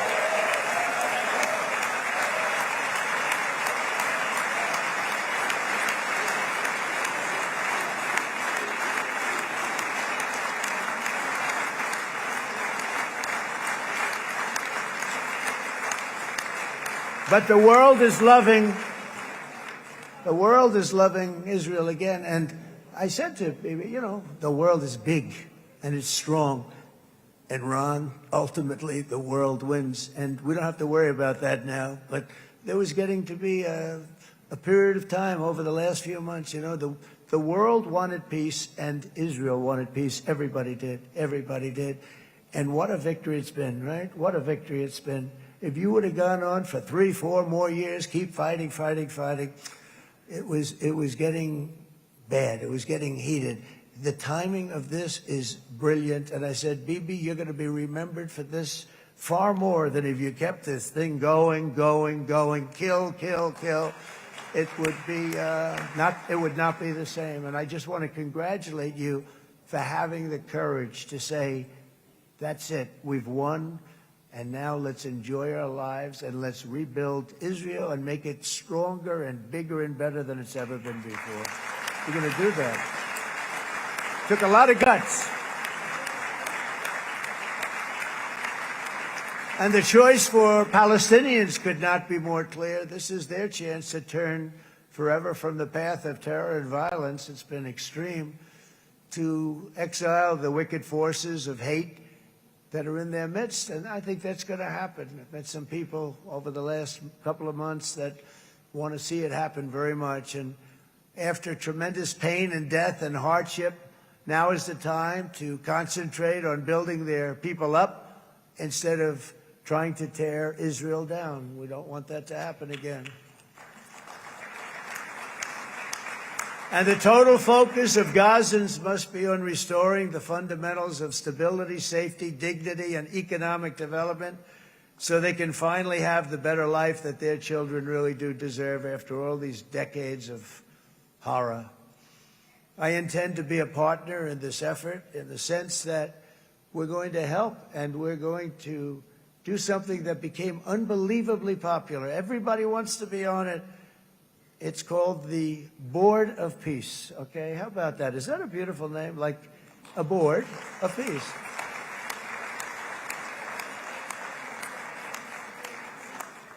The only bad thing from my standpoint, every single nation involved has asked me to be the chair, and I'll tell you, I'm very busy. I didn't count on that, but you know what? If we do it, we'll do it right, and we have unbelievable power and wealth, because you're going to need wealth. You're going to need wealth to rebuild things, and they have wealth like few people have wealth. I want to thank the Arab and Muslim nations for their commitment that they've made to support a safe rebuilding of Gaza and beyond. I have many Arab countries, very wealthy countries, that came up and said, we'll put up tremendous amounts of money to get rebuild Gaza. And I think that's going to happen. The power, they want dignity, they want to come forward, and they want to say, and I want to say who they are, because what they're doing is going to be, I think, something that you're going to be very impressed with, Bibi. And you need that. You need the kind of economic power that they have, and they want to see it work. And they want to see it be safe. And they want to see it be good for Israel, too. And as much money as it will be, and it's a lot, as you can see, it's a lot. For these countries, it's relatively little relative to their worth. It's really a lot of money like most people could never even conceive. But for these countries, it's not that much, especially because it ensures success and stability in the Middle East, which is what they want to see. So many of them will be with us in Egypt in a little while, I think. I'm not sure. They may be gone. They may have taken their Boeing 747s and left. I said, what kind of a plane do you fly?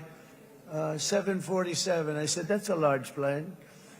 No, they may have. Steve, do you think they've left on their their brand new Boeing 747s? Or I don't know. We're going to find out soon. It's going to be a big story. There'll be 2 people left, and they'll be the 2 poorest ones.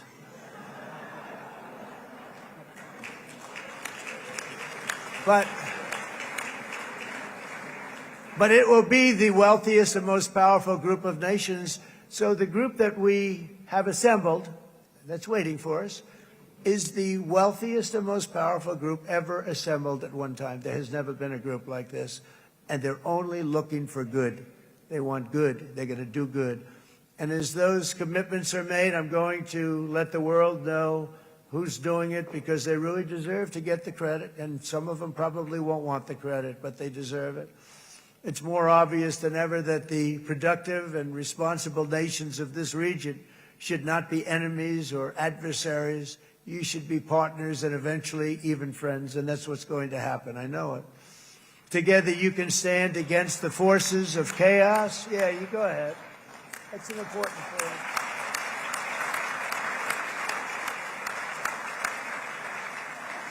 Because you can stand against the forces of chaos that threatened all of your interests, and it's always a big threat, and unleash incredible prosperity and opportunity for all the people of these lands. And that's what's going to happen. You're going to unleash numbers and success, the likes of which Israel has never been able to think of, because you're so firm, and you should be, and you've done the right thing in defending yourself. You're not going to have to worry so much about it. You've won, and now you can build, and you can do things that you never even thought possible. When you put that genius into doing something else, it's going to be something it's going to be a miracle. The miracle in the desert, it's going to be amazing. And it already is in a true sense. But it'll be wonderful when you can spend time thinking about other than war and defense and offense also. To that end, it's my firm hope and dream, frankly, that together the Abraham Accords will turn out to be everything that we thought they would. Those 4 countries were very, very brave in doing it. They did it at a very early point, and every single one of them benefits unbelievably financially. And if you notice, even in this bad period that we just went through, they all remained a member of the Abraham Accords. They've done unbelievably well. And you know who you are, and I want to thank you. And they've stayed because of loyalty, but they've also stayed because it was really good business. They've made a lot of money being members, and you're going to all, I hope that every one of the countries that we're seeking, Jared, I hope they join quickly.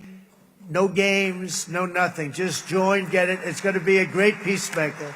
It's really going to bring it together beyond anybody's wildest dream. So instead of building fortresses to keep enemies at bay, the nations of this region should be building infrastructure to weave your commerce closer together, because you've got to compete with the big world out there in commerce now. It's a different kind of competition. Instead of making weapons and missiles, the wealth of this region should flow to schools and medicine, industry, and, frankly, the new hot thing, artificial intelligence. It's a lot of intelligence you're going to have to be throwing off to pay back these sums of money that they're doing. But that's really the hot one. And I might say that the United States, a year ago, was a dead country. I say it to people. I heard it first from the King of Saudi Arabia. I then heard it from UAE. I heard it from Qatar. I heard it from many other countries. A year ago, the United States of America was a dead country.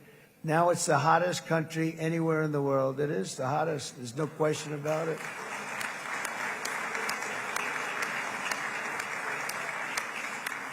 In fact, if you go back a year ago, before the election, although once we had November 5th, we became hot because people got it. I would say November 5th was a time that we became really hot. But once you go back a couple of years, if I were in charge and the country was doing what they, nobody was going to ask me to speak. Nobody asked Joe Biden to come up and speak, I guarantee you that. And if they did, he would have turned them down, I promise you. He didn't speak. He didn't speak, and he didn't speak well. But all of the countries in the Middle East, it could have, what we're doing now, it could have happened a long time ago, but it was strangled and set back almost irretrievably by the administrations of Barack Obama and then Joe Biden. There was a hatred toward Israel. There was an absolute hatred. The setbacks really started when President Obama signed the Iran nuclear deal. This was a disaster for Israel, and it was a disaster for everyone. And I remember that Bibi Netanyahu came to the United States and worked so hard to try and get Obama not to do that deal.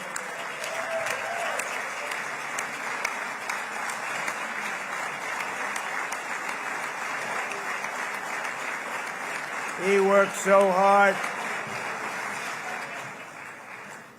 But it was like talking to a wall. I remember him telling me it was like talking to a wall. They wanted to go with Iran. They chose Iran, frankly, over a lot of other good nations, but specifically Israel.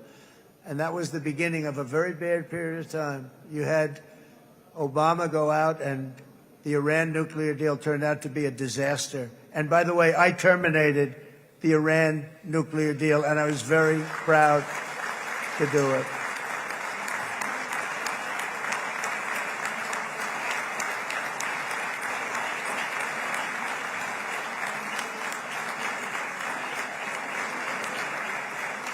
Yet even to Iran, whose regime has inflicted so much death on the Middle East, the hand of friendship and cooperation is open. I'm telling you, they want to make a deal. That's all I do in my life. I make deals. I'm good at it. I've always been good at it. And I know when they want. Even if they said, we don't want to make a deal, I can tell you they want to make a deal. All right, they do. They want to make a deal, and we're going to see if we can do something, because this is crazy what's happening, and we're not going to have this anymore. Neither the United States nor Israel bear the people of Iran any hostility. We merely want to live in peace. We don't want any looming threats over our heads, and we don't want to even think in terms of nuclear destruction. It's not going to happen, never will happen.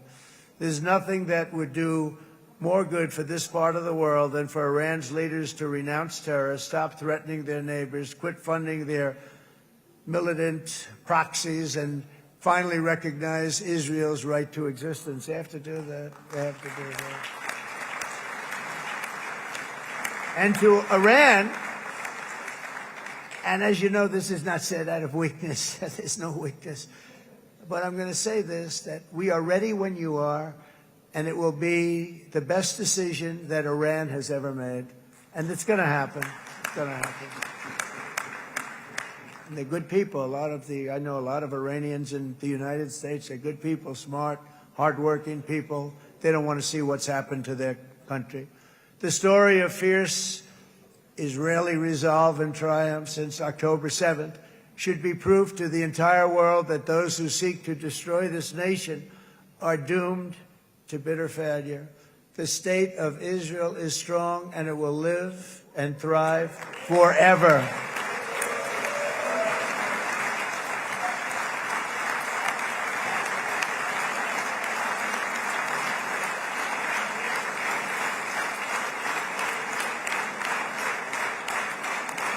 And that is why Israel will always remain a vital ally of the United States of America. Israelis share our values, field one of the world's most powerful militaries. You really do. You have an amazing, what a job you've done. And have one of the most innovative economies on earth. Those are just a few of the reasons why I'm proud to be the best friend that Israel has ever had. And they all say it in the White House. They all say it. I guess it's true because everybody says it, baby. You said it today. Thank you. But as president, I terminated the disastrous Iran nuclear deal, and ultimately I terminated Iran's nuclear program with things called B-2 bombers. It was swift, and it was accurate, and it was a military beauty. I authorized the spending of billions of dollars, which went to Israel's defense, as you know. And after years of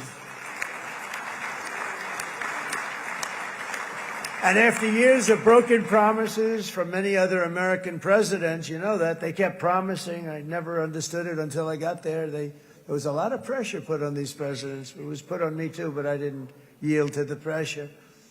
But every president for decades said, we're going to do it. The difference is I kept my promise and officially recognized the capital of Israel and moved the American embassy to Jerusalem.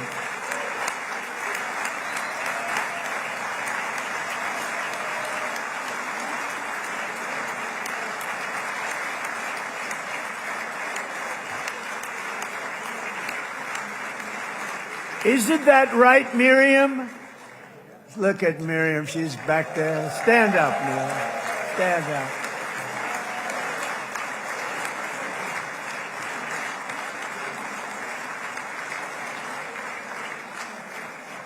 Miriam and Sheldon would come into the office. They'd call me. He'd call me. I think they had more trips to the White House than anybody else I can think of. Look at her sitting there so innocently. She's got $60 billion in the bank. $60 billion. And I think she's saying no more.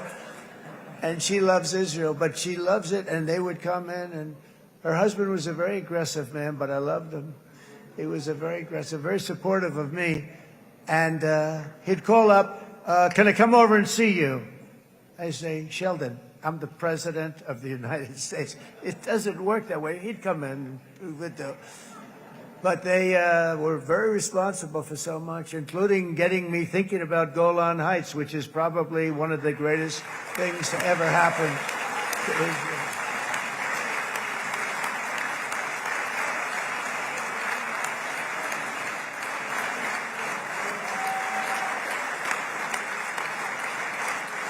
Miriam, stand up, please. She really is. I mean, she loves this country.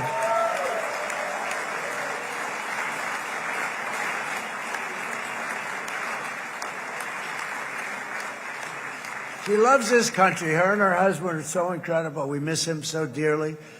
But I actually asked her, I'm going to get her in trouble with this, but I actually asked her once, I said, so Miriam, I know you love Israel. What do you love more, the United States or Israel? She refused to answer. That might mean Israel, I must say. We love you. Thank you, darling, for being here. That's a great honor. Great honor. She's a wonderful woman. She is a great woman. I've always stood for the people of this community, and I always will. I'll always be with you. I'm always going to be with you. I guess maybe something could happen to change my mind. Somebody that's really stupid gets into office and wants to do really bad things, but that's about it. We don't think we're going to have that happen. I hope we're not going to have that happen. And this man is a good man right here. These two men are good men right here.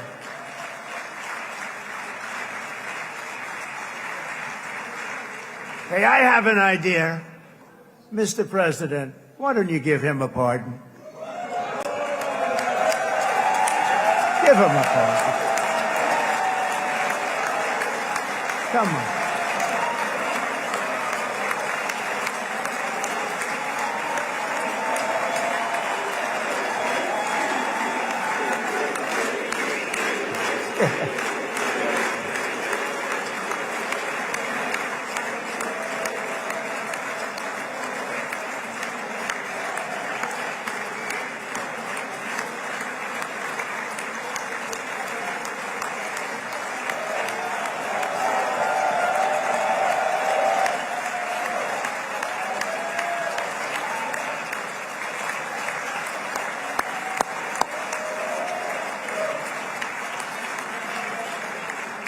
By the way, that was not in the speech, as you probably know.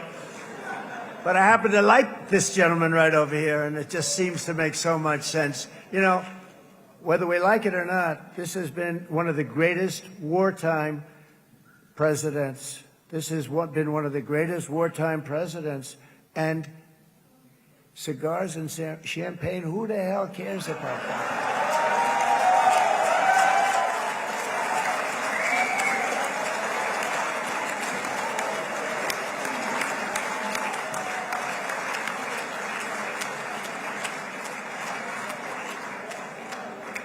All right, enough controversy for the day, right? Actually, I don't think it's very controversial. So, you know, I mean, I see so popular. You are a very popular man. You know why? Because you know how to win.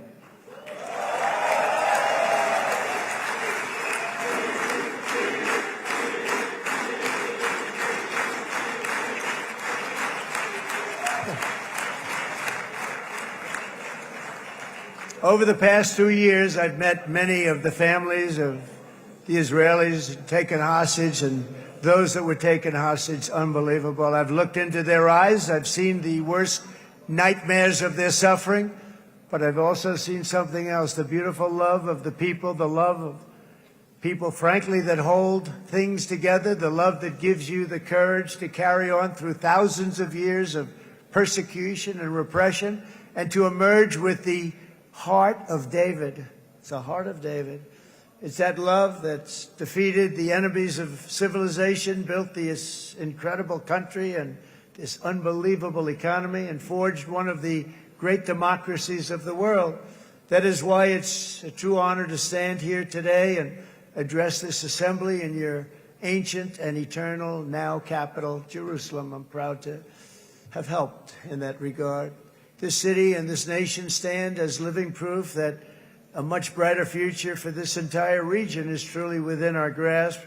For thousands of years, Jerusalem has been a home to Christians, Jews, Muslims, and people of all ethnicities and creeds. This is the holy center of the world's three great Abrahamic faiths. I like that too. Adorned, it's the first time I've seen that word in a while. Adorned with their sacred sites and alive with their pilgrims and visitors from every corner of the globe.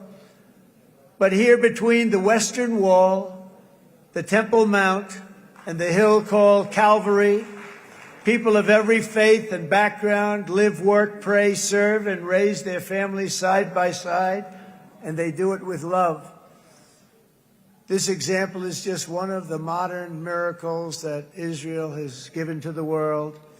And just in closing, the leaders in this chamber know better than anyone else the challenges of this harmony, and it's been easily won. No, it hasn't. It has not been. It's been so tough, but it has been, some say, a miracle. What you've done is a miracle. Look at your size. Look at your chances when it all started. And you know, if you think about it, you are safer today, stronger today, and more respected today than at any time in the history of Israel. Think of it. People used to say it wouldn't exist. They don't say that anymore, do they? Yet if safety, security, and coexistence can thrive here in the winding alleys and ancient paths of Jerusalem, then surely peace and respect can flourish among the nations of the broader Middle East. The God who once dwelled among his people in this city still calls us, in the words of Scripture, the turn from evil and do good, to seek peace and pursue it. So he still whispers truth into the hills and knolls and valleys of his magnificent creation, and he still writes hope into the hearts of his children all over the world. And that is why even after 3,000 years of pain and conflict, the people of Israel have never given up from the threats of Zionism, from all sorts of threats. You want the promise of Zion. You want the promise of success and hope and love and God. And the people of America have never lost faith in the promise of a great and blessed future for all of us. From the very first day that modern Israel was founded, we have stood together through thick and thin of setbacks, and through victory and defeat, through glory and heartache. We have built industries together. We have made discoveries together. We have confronted evil together, and we have waged war together, and perhaps, most beautifully of all, we have made peace together. And this week, against all odds, we have done the impossible and brought our hostages home.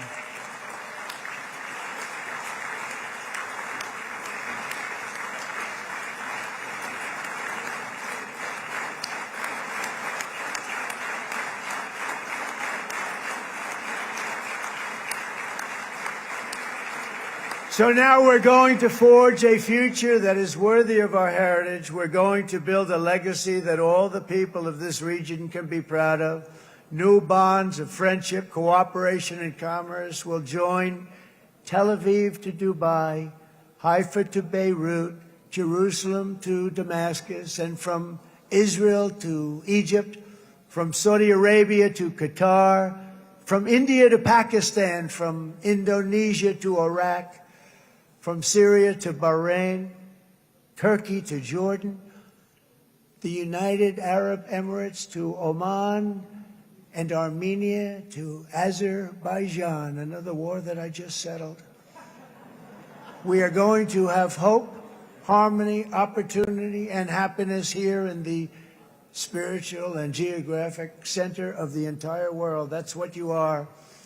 Israel, America, and all of the nations of the Middle East will soon be safer, stronger, greater, and more prosperous than ever before.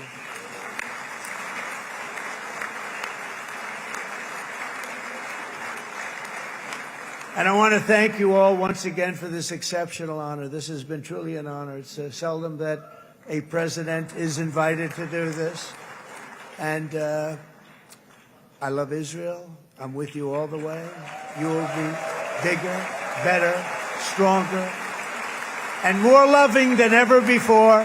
Thank you very much. God bless you. God bless the United States of America. And God bless the Middle East. Thank you, everybody. Good luck. Thank you very much. Thank you.